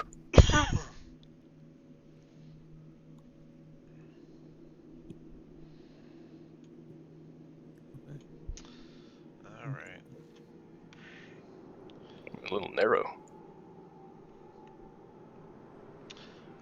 As you guys make your way up this pathway, and my computer chugs along to catch up, you guys are going to start seeing a large green cloud, the smell of poison filling the air. For those that would know the smell, like Marith would automatically. Others can roll nature if they wish to try and pinpoint the smell.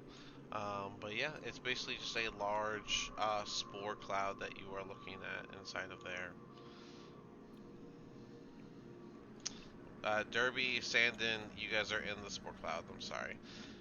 Finally catching up. Where Andosius is standing right now is where the cloud begins.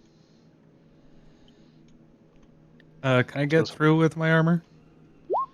I don't think this is an armor question. If you guys would like to walk through, we can figure that out. Let me just give you the proper reading. There we are. So yeah, you guys can see dense carpets of this weird fungi covering large sections of the floor in this cavern. The growth includes these puffballs a foot across. There's weird shelf fungus growing on stalagmites and large stalks and caps a good 5 feet tall. Some of the puffballs glow with an eerie green phosphorescence. That's what you see whenever the cloud of green isn't fogging your vision completely. Does the fog cloud go all the way up, or is it just like low, like Oh, it on? fills this whole cavern, this whole area. Okay. Hmm. Okay, so I can't have Andosius fly over it. Got it. I got a dirty 20 on a nature check. Do I know what this is? Yeah, you can see that there are violet fungi in the center. Um, that is likely what's causing a lot of the sort of the heart of the fungi in this area. Do I know it to be dangerous? Yes. Okay. Cool. Guys, you want to back up? Not friendly fungus. Is it flammable? Would I know that?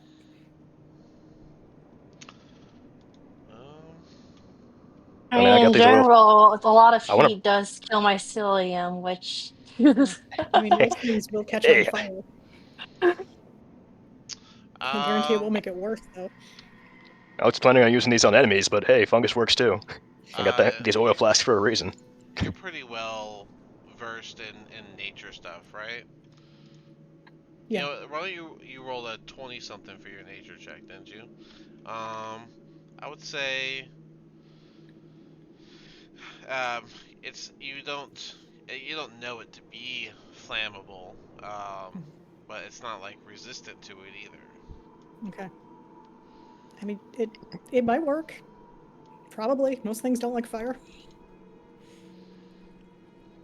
Okay, I mean, where is it? I'm trying to Yeah. pinpoint it in this fog, so if you point it out, I could try to throw a few flasks. And It's the violet ones in the middle are kind of the problem. okay, uh,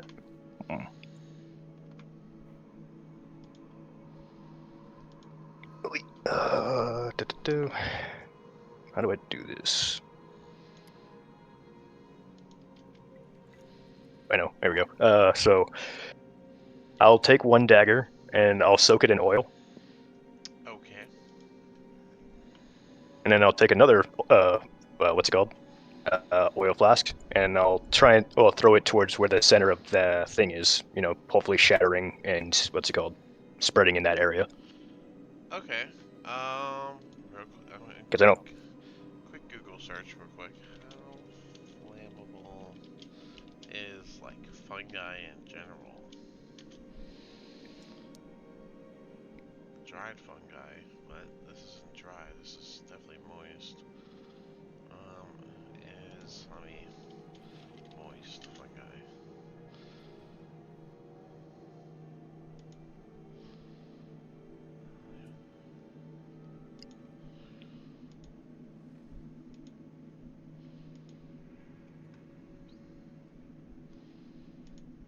Okay.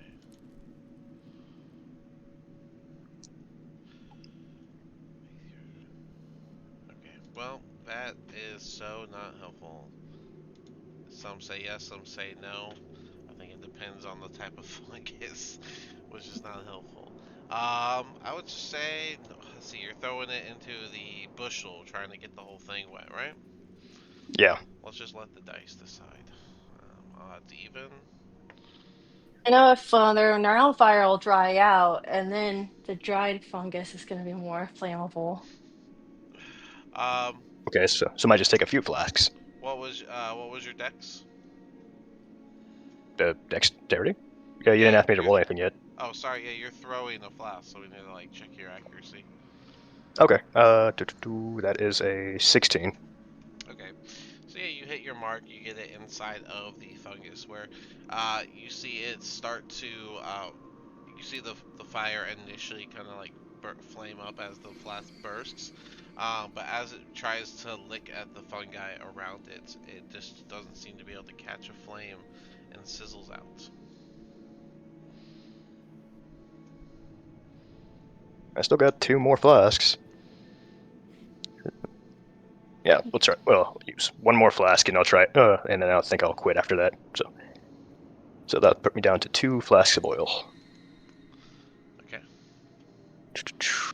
This roll is a 17. 17 still hits it. Odds evens to see if it catches fire, and unfortunately, you were met with the same results. All right. Well, I tried. The fungi is just too moist. And why don't you give me a perception check? I think I'll add a little flavor to this if you can see it. Okay. That is a what's it called? Right, I have no modifier. That's just a 15. 15. 15 is good enough.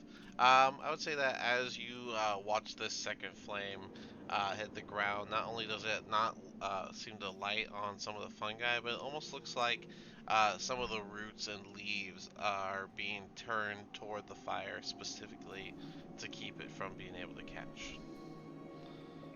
Like almost like the plant's intentionally doing it. Well, that's weird. Yep, I tried. Nothing worked there, so I guess we go back the way we came. I think that's a good idea. It makes me nervous. And now my dagger is soaked in oil, so I don't know if ready you for a can. green flame blade. It's gonna really catch on fire. Oh yeah. Mostly for Marith who noticed it, but there were little. These were the bulbs you noticed. Come on. Oh, I can't. It doesn't have a handout. That's silly. Okay. Well, that might give you type of phobia anyway. So, bunch of little holes.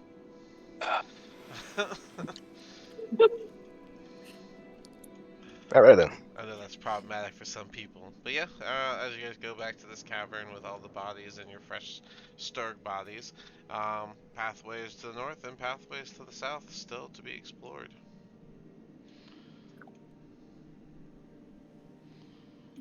Try south? Eh, Sounds good. Yeah. We'll start going Can't hurt. south. Got doors.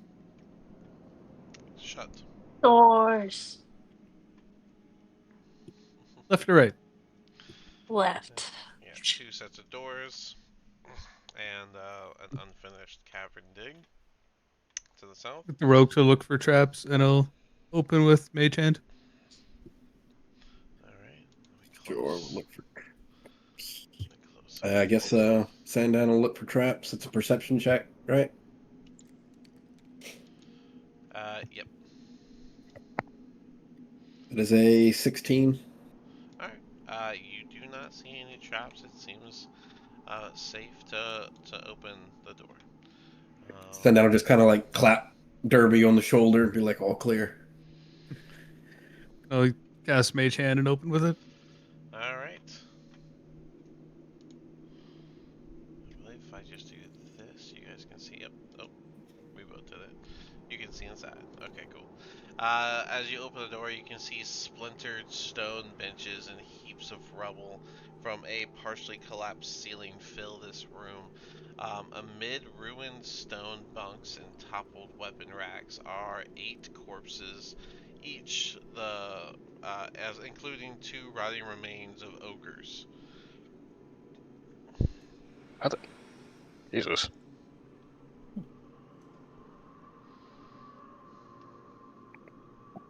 Do they look new? No. Okay. Nope. Remember, there was the big fight long ago. Mhm. So, Okay. um, Historic corpses. cool. Derby walks in. That's a decision. Derby does. Pretty sure it does. Oh, I can actually do this. That and that. Sorry, Derby. Hold on. Derby does a 21 hits. Yeah. All right. As you go to pass by one of the dwarf bodies, which was back right here, this one suddenly reaches out, grabs you by the foot, and bites your ankle. And that is going to be 4 damage. And as he does, letting out the loud groan, you then see. Oh, hold on. You then see multiple of the bodies begin to shuffle as they come to stand up. Oh wait. Yeah. I think that's all of them. That's why we kept initiative. Got it. Oh my god. Why is it always And zombies? what else would it be? I think is the Fair better. point. I mean, we did see all the bodies in here, and then we At least chose their to walk natural in. habitat. So, but cool. So with that, I'll roll their initiative, and then we'll get right back into combat. I'll yell at everybody to get out.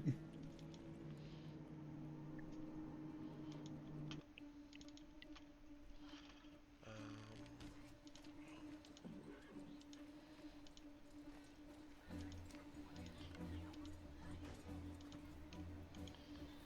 Alright, and that would be at turn. Where did I? There it is.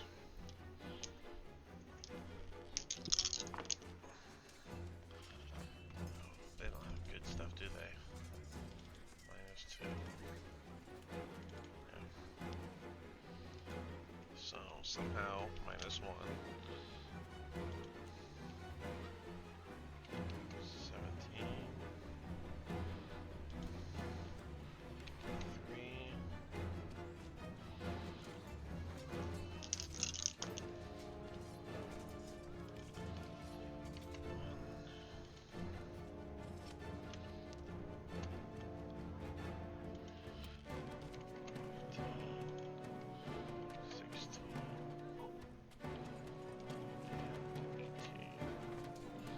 Alright, that's all of them. Cool. Alright, with that, Zero, so you get to go first, just like before. All right. Seeing Derby take a little bit of damage, I'll use a little bit of my healing light to heal him a bit. I'll send him 2 dice. So 2d6 coming your way. Alright, healing light from zeros. Bonus action. All right. This is just one of them, right? 2 of them. 2. Yeah, I can spend 4 at once, but I'm just gonna spend 2 right now because he's taking a bit of damage already. So Yeah, you have 5 that- total, so that's fine. yeah, so you get 10 health, almost max. Very Okay. nice. All right, and then for my action, that is ah crap, a zombie's next to me. And imagine they've all stood up while setting up their initiative. I'll stand behind it. There we go. Yeah. Yeah, if I move behind it, then I can at least give Sandin advantage.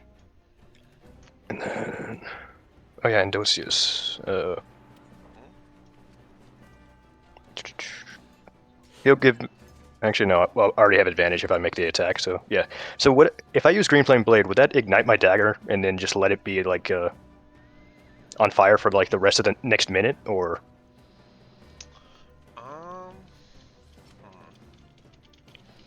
See, that's one of those questions that if I just say yes, you'll be doing that for the rest of the game. Well, I only have 2 more So- flasks, so I Yeah, can only do it 2 more combats. 1 silver costs so much. Trying to get creative. That's all. Let's see, the brandished weapon. Make a melee attack on the hit. Target suffers. It's attack normal. It's like a poor man's flame tongue. Instantaneous, yeah. So, yeah, I guess it would just I don't know what more that would do for you, but I guess it would just stay lit for 1 minute, and we'll say that it deals an extra the extra 1d8 that you would get at level 5. We'll just go with that for now. Sounds good. Yeah, because I'm just gonna have the flame leap off to the side instead of at Sandin, because that would make no sense. Right. Okay. Okay. So, Are you doing first, that see if now? this. Yeah, I'm gonna see if this attack hits first. So, Okay. that is a 14. 14 does hit. Go ahead and do the damage. All right, 1d4 plus 1d8. All right, 4 piercing and 3 fire. So, 7 damage total. 7 damage to the zombie. He is still standing, and your blade is still on fire. Anything else? And that's all. Derby, you're up. Gonna try and toss this guy. Okay, go ahead. It's an 18 to hit. That does hit. Go ahead and where are you throwing them? Into that guy. It's 1 bludgeoning damage. Let me put these 2 back over here. Alright. They don't have great decks, but that is a 14. That's actually not terrible. What was the, I'm sorry, the damage? It's 1 bludgeoning damage, and then 5 bludgeoning damage for whoever hits if he's traveling 10 feet. They rolled a 14 on the dodge. We need to come up with a DC for your thing. Why don't we just do this for now? Let's make it a Derby. Roll me a We'll treat it like an improvised weapon. So roll it with Dex. Yeah, just your Dex modifier, so +2. For what? I'm trying to get a DC to see if they're dodging or getting hit by the enemy. So they can make a Dex save, but I don't have like a DC to go off of. So if we do it like 12? 12? Alright, so they did a 14, so they would have sidestepped it, and he would have slid back, open it back here. Cool. Alright. And Yeah, that way they can obviously go. That way they can make those Dex saves whenever you do that. But like it gives me a DC and it gives you a chance to really hit them. So Sounds good. cool. And I'll Yeah. use Sanctuary as my bonus action on myself. And I'll Oh. tell to like get out of the room, and that'll be my turn. Cool. Sanctuary gives you +2. Is that correct? No. No, it's That's a shield of wisdom faith. save thing. The wisdom save thing. That's right. That's what I forgot. Zeros, you did aid on who were the three? Marith, Derby, and where's Thorn's outside the room. Yeah, Thorn. Thorn's coming. Thorn and you said Derby. Sorry. Okay. And that gives them a +5 to their AC, right? Or to their health. Oh, yeah, +5 to their max health for essentially the rest of the day with 8 hours. Right. Probably don't need those purple dots then. Just increase their health. Derby, you got yours? Add 5 to your health, Permo? Yep. Okay, cool. Cool. How much movement does he have? 5, 10, 20.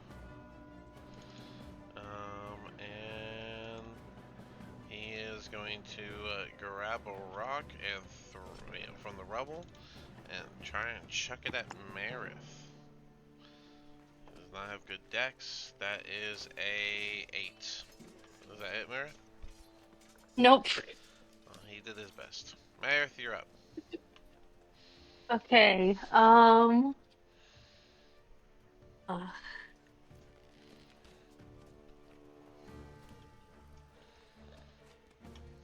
think she's gonna start because there's an ogre zombie right there. So I think for the first turn, she's just gonna disengage. Okay.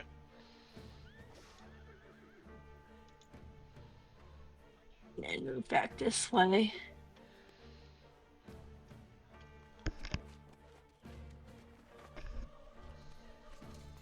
Okay, action disengage, get further into the combat. Yeah. Okay. Well, just getting away from that big ogre zombie that's about to go. So you should get out of said room. Yeah, actually, I'll do that. I'll just walk out of the room.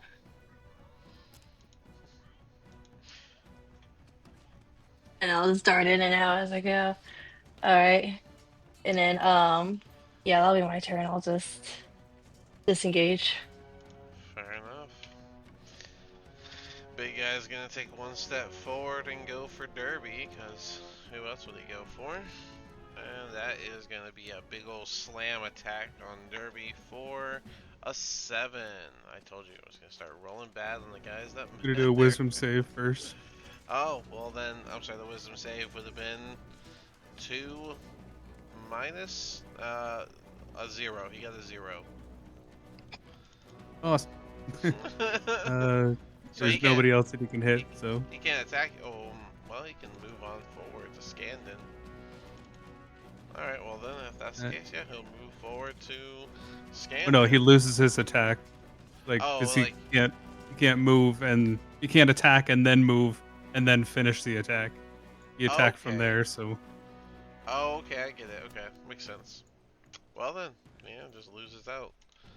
Well, either way. Thorn, I think, would transform at this point.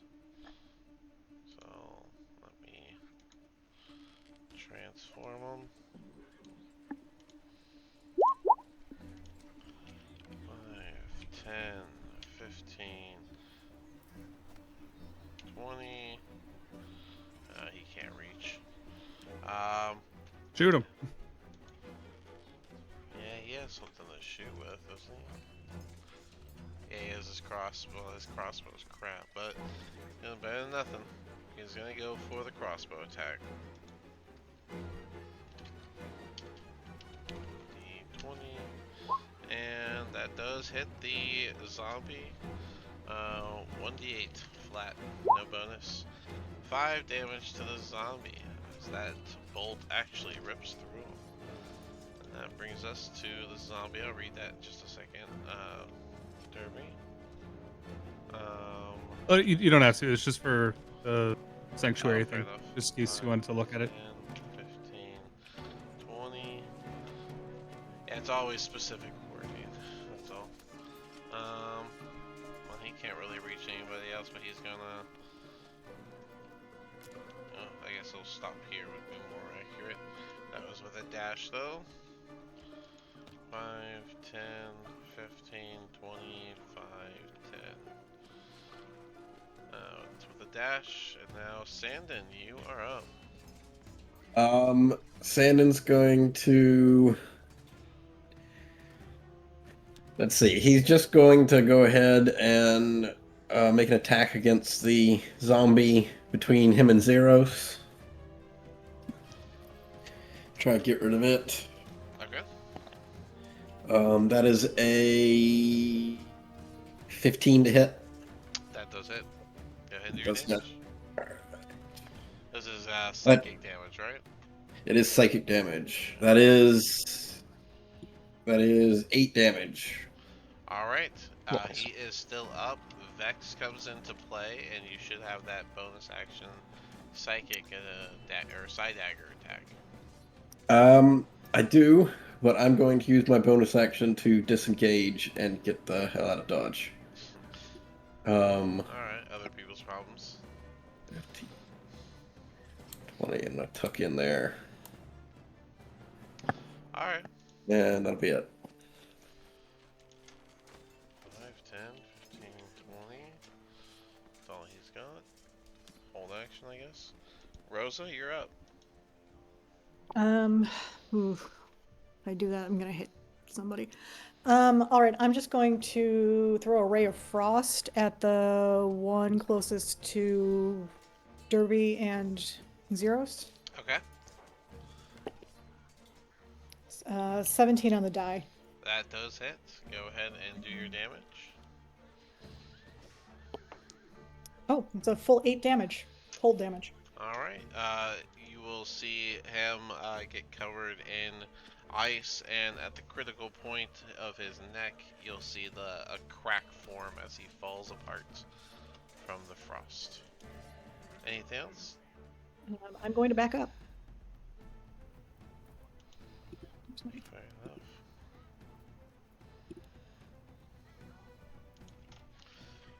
Ten, 15, 20. Okay, I'm there. And that's me. 15. Alright, he can make it straight to you, and he's gonna go for you, Zeros. Gotcha. That is... Ooh, I think that finally hits. That is a dirty 20. It hits. And that will be 5 damage as he slams into you.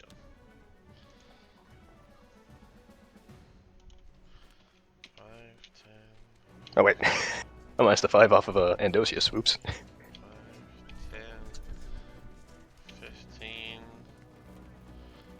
20, but that was a dash, so he can't do anything else. Alright, that brings us to Zeros again. All right. I'll use my action to disengage, and as I'm walking, I'll use my last bonus action, Sacred Flame. And I need a dex save from the one that's in front of Derby. Okay. Oh. That's a 3. All right. He is taking some radiant damage. Boop boop boop. 6 radiant. Alright, 6 radiant. He is still up, but the holy burn strikes him. Anything else? That's actually, let me see. Just 5, 10, 15, 20, 25, 30. There we go. Yeah, and I got it. All right, that's my movement, and I'm good. Derby, you are up. I'm just gonna hold the dodge action. Classic. Thorn's gonna say, "Hey, you wanna move?" 5, 10, 15, and hold action. No, that wouldn't make any sense. He would want to do something. So I think he'll just grab some rubble and throw it at Derby with disadvantage. Just be wisdom save first. Okay. I'll roll that separate because of what I rolled. The wisdom save is like a 15. Let me check. Yeah, 15. Meets a pizza, yep. Alright. And the attack was a nat 20 that got ruined, and instead it got a 3. Good old disadvantage. Disvan. Whatever. Marith, you're up.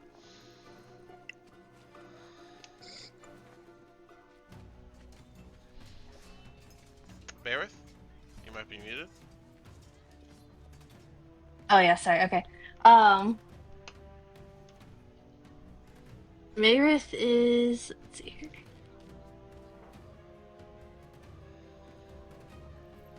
I think she's gonna try to hit um this one over here with an ice knife. Alright. Go for it.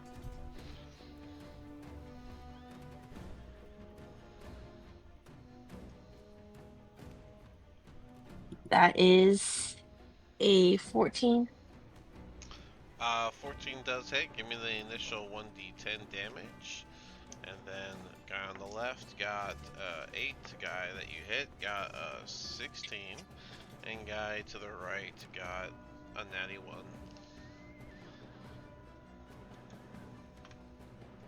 What's the initial 1d10? The 1d10 was 6. 6. Alright, and what And is they had your to save DC? against a 14. 14. The one that you hit with the dagger succeeded, so the other 2 will take the cold damage. Okay. Not, And not even sure how he 86 gold. could have gotten away with that. Okay. So Got it. So hex them for their decks. the cold's 2d6 cold damage is gonna be 7. Alright, 7 damage for the 2 that failed. Anything else? Jesus backing up again. Fair That'll be my enough. turn. Ogre makes a wisdom save first, and that is only a 9. I believe that fails, right? Yep. Turn is forfeit. Thorn. I don't think Thorn would shy away from this, so I think Thorn would 5.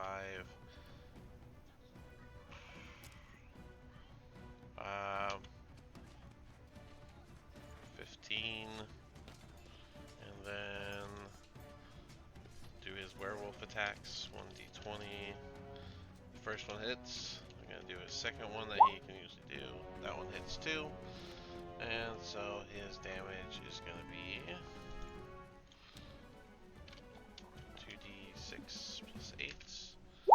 For a total of 16 damage to the zombie directly in front of him.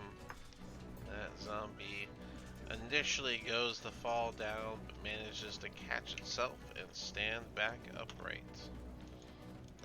Unfortunate for Thorn. 5, 10, 15. Wisdom save. That is a 12, Derby. That fails. Sorry? That fails. Fails. Alright. This one's gonna go for Thorn. Regular roll. That is a 13, and that does not hit Thorn. Sandon, you're up. Alright. Sandon's just gonna back up a little more, get a better view of the room. And he will throw a dagger at the zombie in front of Derby. A side dagger? A side dagger, yes. Okay. Go for it. That is a 13 to hit. 13 does hit the one in front of Derby. Right. Give me that 1d6 plus 4. Is And you get your sneak attack because you got Derby right next to him, so it's actually going to be 3d6 plus 4. all right. Nice. So that's 8 points of damage for just the dagger,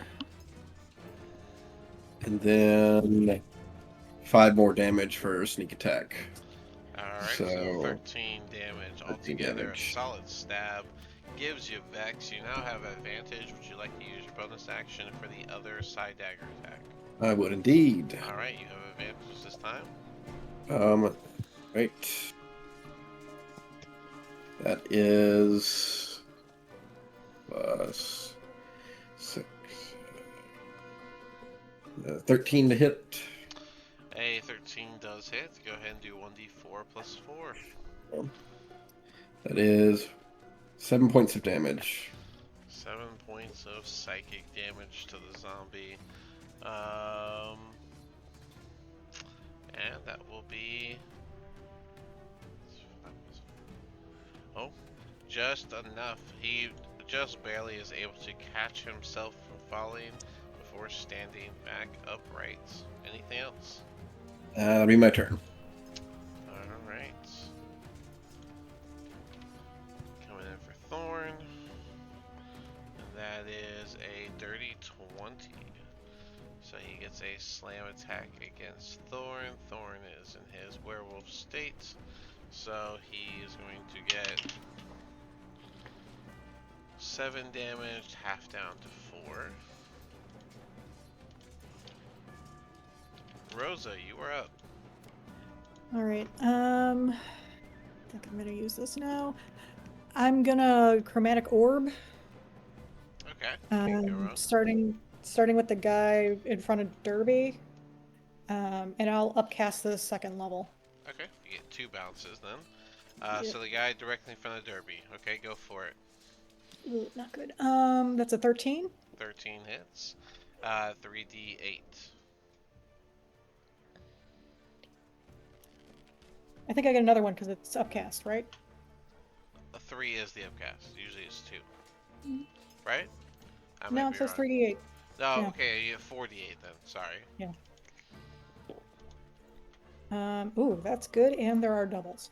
That is 16, 22, 29. Wow. Yeah, 2 8s. 16. Yeah, 20. So that's 13. Yeah. Alright. Crazy good roll. And he has no shot. So what's the element type? I will do lightning. Alright. With a big shock as the chromatic orb hits this guy, the lightning will surge through him and he will fall to the ground. It bounces over which way? I will take the big guy Okay. up north. Roll the attack. Okay, much better. 13 on the die plus. 13 plus insurance hits. I mean, yeah. Oop, did it again. Doubles. Okay, still doubles. Low ones though, so that's nice. 3, 6, 12, 20. Alright. The orb is going to bounce over and send a large surge of lightning through the big guy, but he is going to manage to stay standing. Where does the orb land last? I guess I'll take this other zombie right by Zeros and Thorn. I'm sorry, Alright. right by Thorn. Alright, go ahead and... Oh, no, that's a natural 1. Oh, there we go. We got a nat Push all too somewhere. much. I was just thinking, man, we got no gnats going on. I still up too far. It happens. Alright, well, 2 goes down and 1 with the nat 1. Give me a d6 of consequence. That's a 4. Alright, 4 is a simply miss, so it smashes onto the ground with a shatter, and the lightning sizzles out with a couple crackles. Anything else? No, I'm done. Alrighty. Well, last guy is going to go for Thorn again. Oh, and that is a 21, so that is going to hit for 2 damage, half that down to 1. I hope he can survive. And that brings us back round to Zeros once again.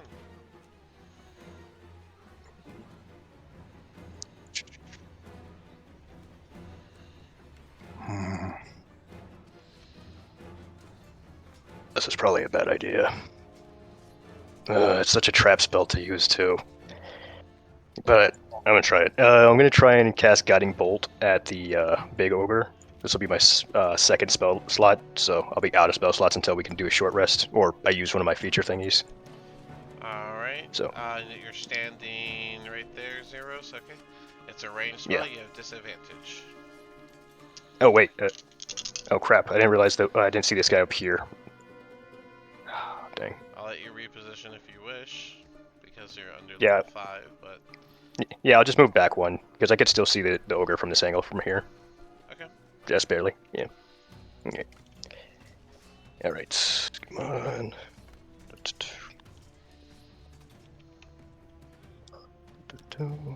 That is 18 plus 7.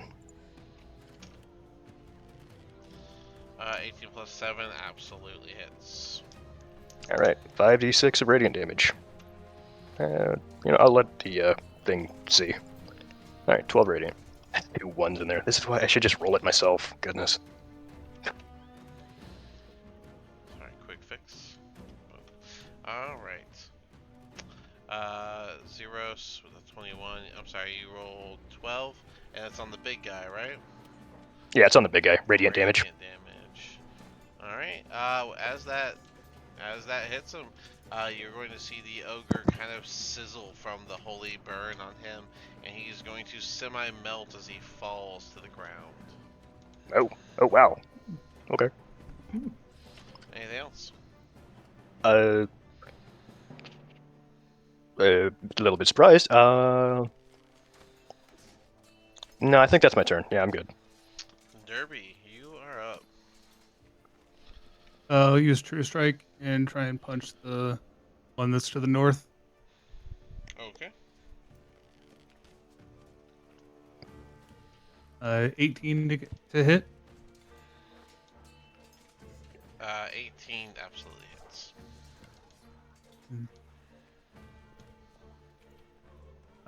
12 radiant damage.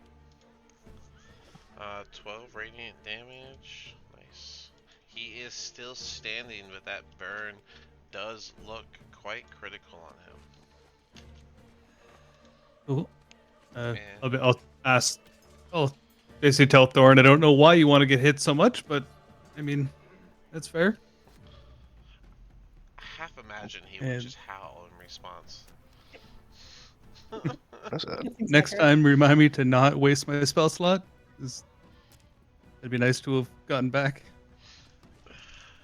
I don't know. I remember Thorn always running in, so I figured he would.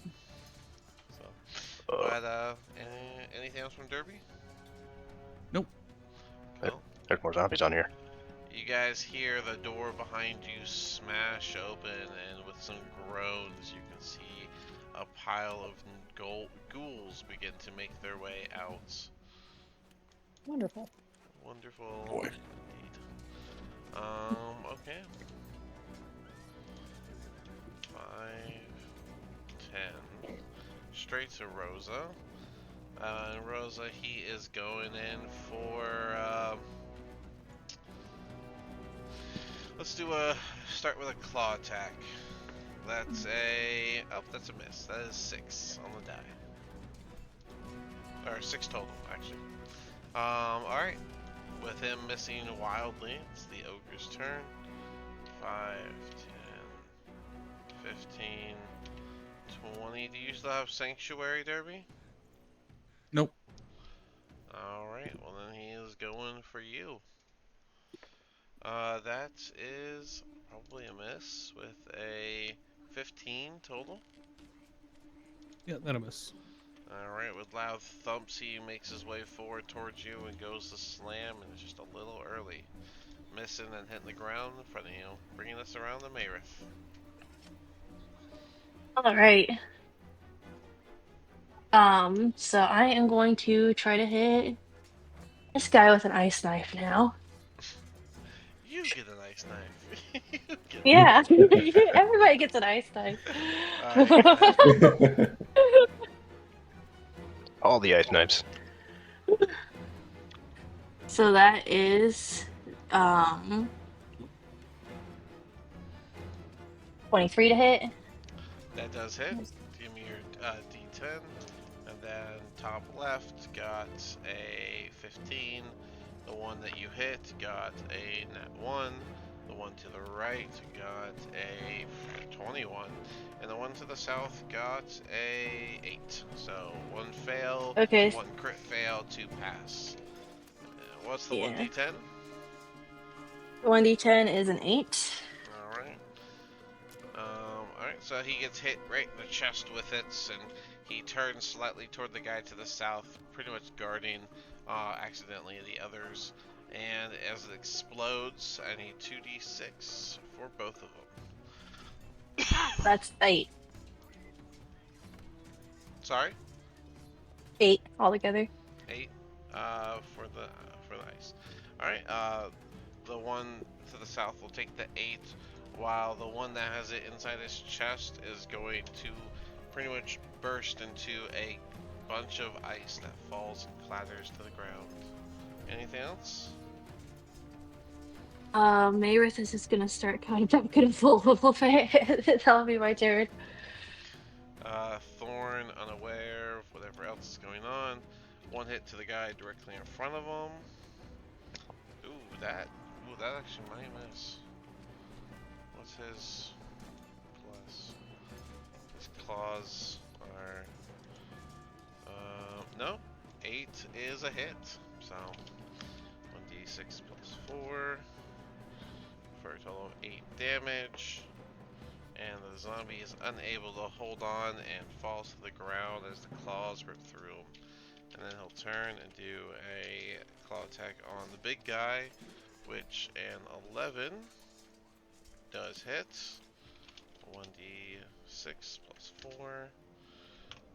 Another 8 damage. Alright. Just clawing his way through the zombies. 5, 10, 15, 20, 25, 30. This one's coming up to Zeros for his own claw attack. And that time we have a winner. That is a 14. Or I'm sorry. Oh. 14 plus 4 is a 18. Okay, yeah, he hits. Yep, sorry, I said what was on the die. No, you're good. Yeah, because if it wasn't 14, he would have just barely missed. Yeah, sometimes you look down, you just read the die instead of saying what you were just thinking. But yeah. 5 slashing damage, and then I need a con save. Alright then. Constitution. That is a dirty 20. Dirty 20 is a phenomenal save. So you just take the 5 slashing damage as this claw gets you in, I imagine, the back. Oh yeah. Yeah, because I'm facing the other way. Derby, the zombie to the north of you, goes to slam, and that's an 11, which is a wild miss as your armor takes most of it. Then the one to the south goes for Thorn, and that is a 22, not as lucky. It's going to be 6 damage, half down to 3. And then Sandon, you are up. Alright. You would have heard the door behind you slam open as these guys begin to groan their way into the hallway. Yep, Sandon kind of looks around. He's like, I believe we're a bit surrounded, everyone. And then he's going to attack with a Psy Blade, the one near Zeros. That is a 15 to hit. 15 does hit, yes. Then that'll be a sneak attack. So 8 plus 13.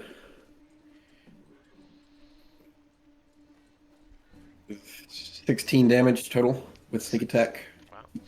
Very solid stab with this, and it does psychic damage as you stab him. You get your Vex as he is still standing. Would you like All right, to I do will. second hand? I will do the offhand side blade attack. Alright. That is a 10 to hit. 10 does not hit. And so your offhand just wildly misses. Anything else? That's all. That'll be my turn. Alright. 5, 10, 15, 20. Another claw for Rosa. That time we have a 16. This is 16 hits. It does hit. Alright, let me refresh. I think it's a D. Oh, it's this. Alright. Your damage is also 5 slashing, and then I need a con save. That's not good. That's an entire 6. No, wait, you said save? Yeah. That might be even worse. No, it's 6.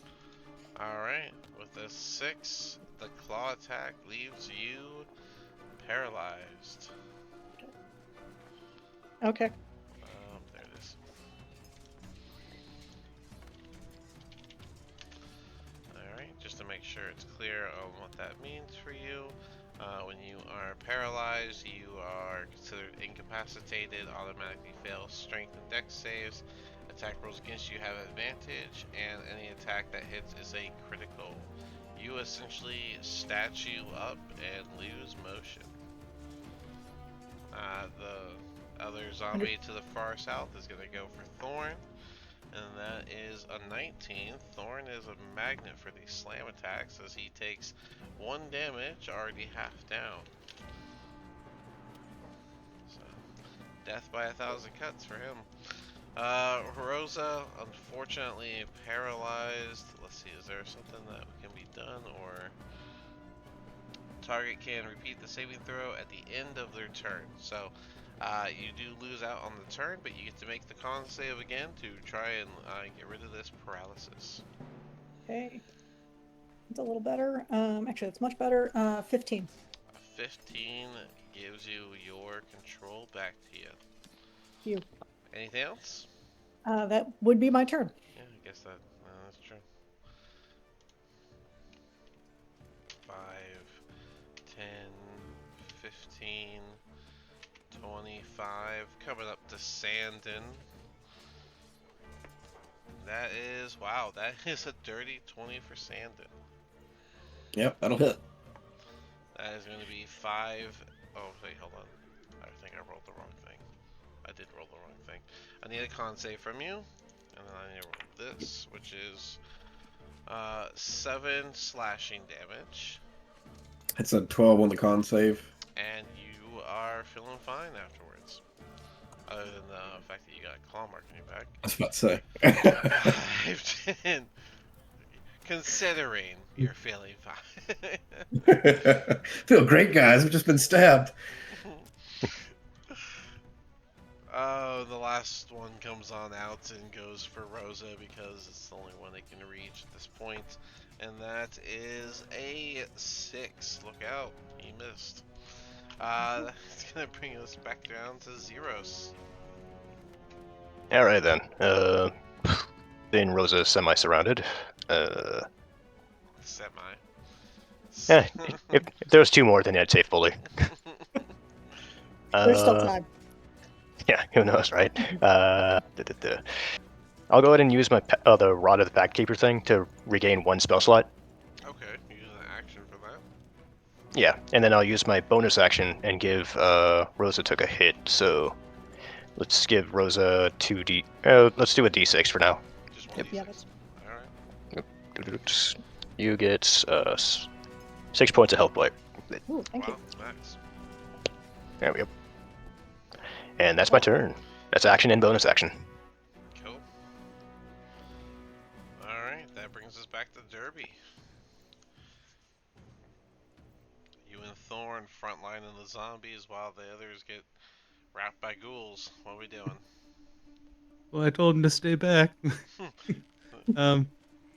It's fine. I'm just gonna disengage and go there. Okay. That route definitely would have given you. Oh wait, you disengaged. I'm just saying words. Anything else? Nope. All right. It's a pretty solid movement. Well, one ghoul to the right of Rosa is gonna focus on Rosa. I think this time it's just gonna go straight for a bite, and that is had advantage because of the flanking. So that's gonna be a 21. Yeah, that hits. Alright, Rosa. That is a harsh bite, dealing 11 piercing damage. That is a lot. Okay. You feel a bit of your flesh get ripped. Left alone in the room, the ogre zombie is gonna go for Thorn. And that's, wow, that is a 12. That does not hit Thorn. That was with advantage from the, well, yeah, probably shouldn't have had advantage, but it missed regardless. So, anyways, Marith, you are up. I thought that was I'm funny. gonna turn into a bear.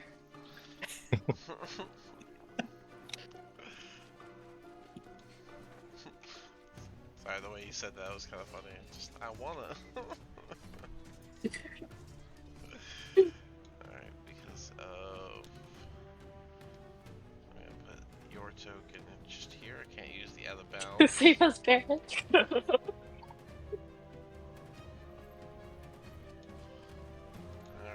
I gave, yeah, your bears are set up with dynamic lightning as well, by the way. But yeah, there is your bear. Okay. So I am going to go. I'm gonna I'm gonna attack that one with um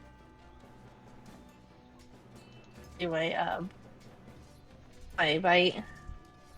Okay. Uh, it looks like you are technically flanking with Zeros, so go ahead with advantage. Okay. Nice. Sweet. Oh, I don't need it. That was a natural 20. Hey! Ooh. There we go, that's Marith. Alright, cool. I believe you get, let's see, your bite is, so it's 2d8 plus 6 to bite the ghoul. Good. Bareth.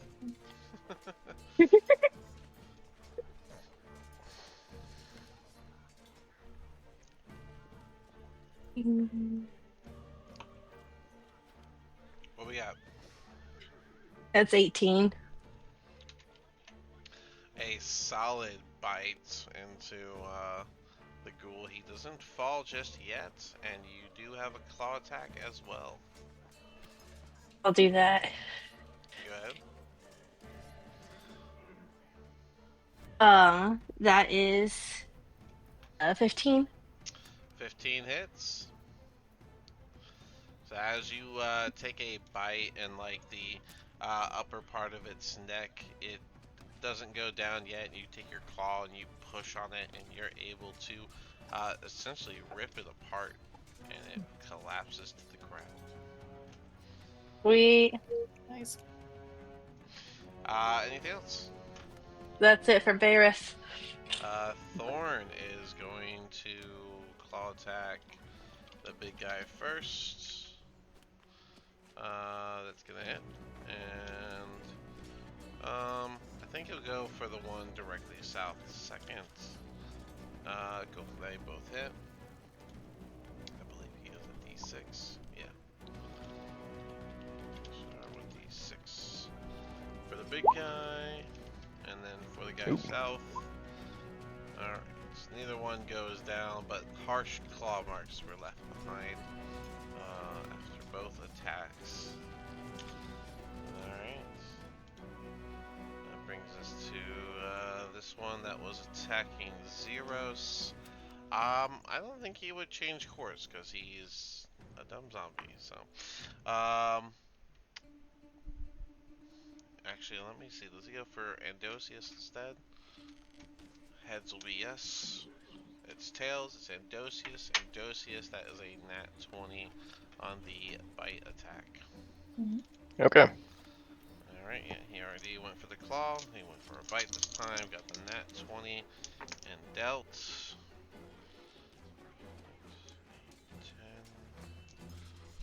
10, 16 piercing damage.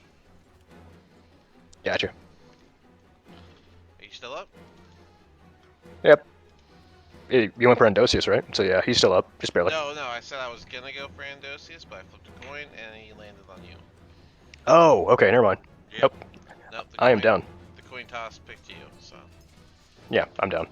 Alright, so you guys see Zeros get bit, and as the ghoul retches its head back, you see a bit of blood spray out before Zeros falls to the ground. This guy, 5. I think the zombies would focus on Thorn. You know what? Randomizer. coin? Oh no, my coin. I will even odds it. I don't know where my coin went. He is going to change course. So he is going to go in for I guess Andosius is still on top of Zeros, right? So Essentially. That'd be the next creature it sees.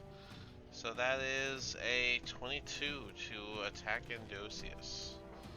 Yep. And remember, these are dwarf zombies, so he actually is probably not that high up from where Andosius is. And that will be 6 bludgeoning damage to Andosius. Gotcha. And that should be the first bit of damage just taken. Yep.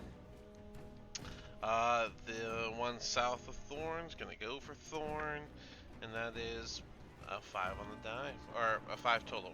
It's 2 on the die. Sam, you're up. So your guy go down, a zombie come out and smack his cat. Not the cat.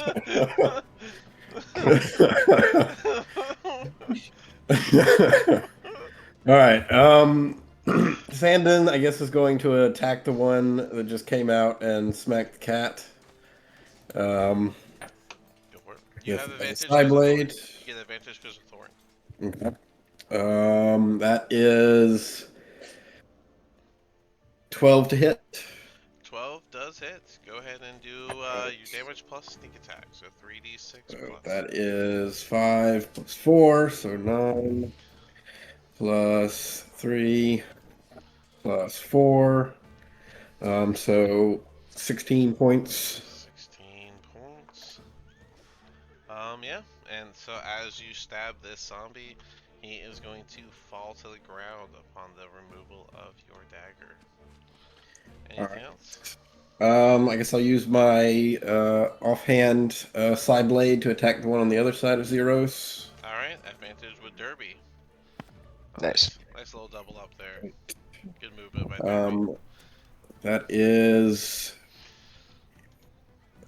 a 17 to hit. That does hit. 1d4 plus 4 this time. That's 4, so 8 points of damage. Alright, and do they do that as well? They do not. Alright, this one, as you stab it, it will go still, stop chewing suddenly, and fall to the ground. Alright, that'll be my turn. Alright, double stab in the diagonals. How interesting. Even odds it. Odd. He's going to turn around to Derby and go for him. And they always start with a claw attack on new enemies, so that will be a 12, which is going to miss. His claw attack clings against your armor, Derby. That other zombie is going to go for Thorn, and that is 16. I think that hits. Yes, it does.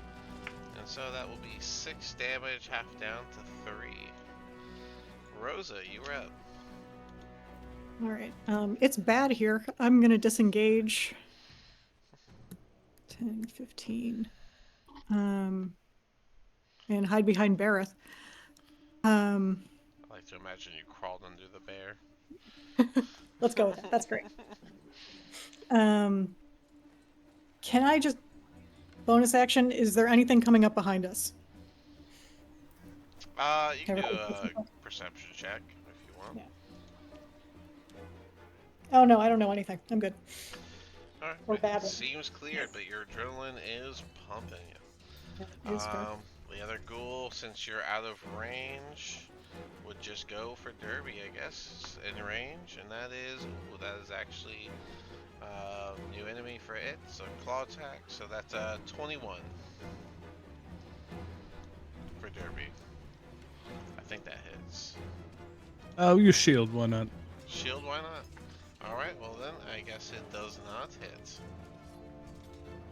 That brings us around to a fresh turn, and we are at time, so we will finish up this fight next week, and then venture on to see what else hides within this cave for you guys to find. Go ahead and stop it here.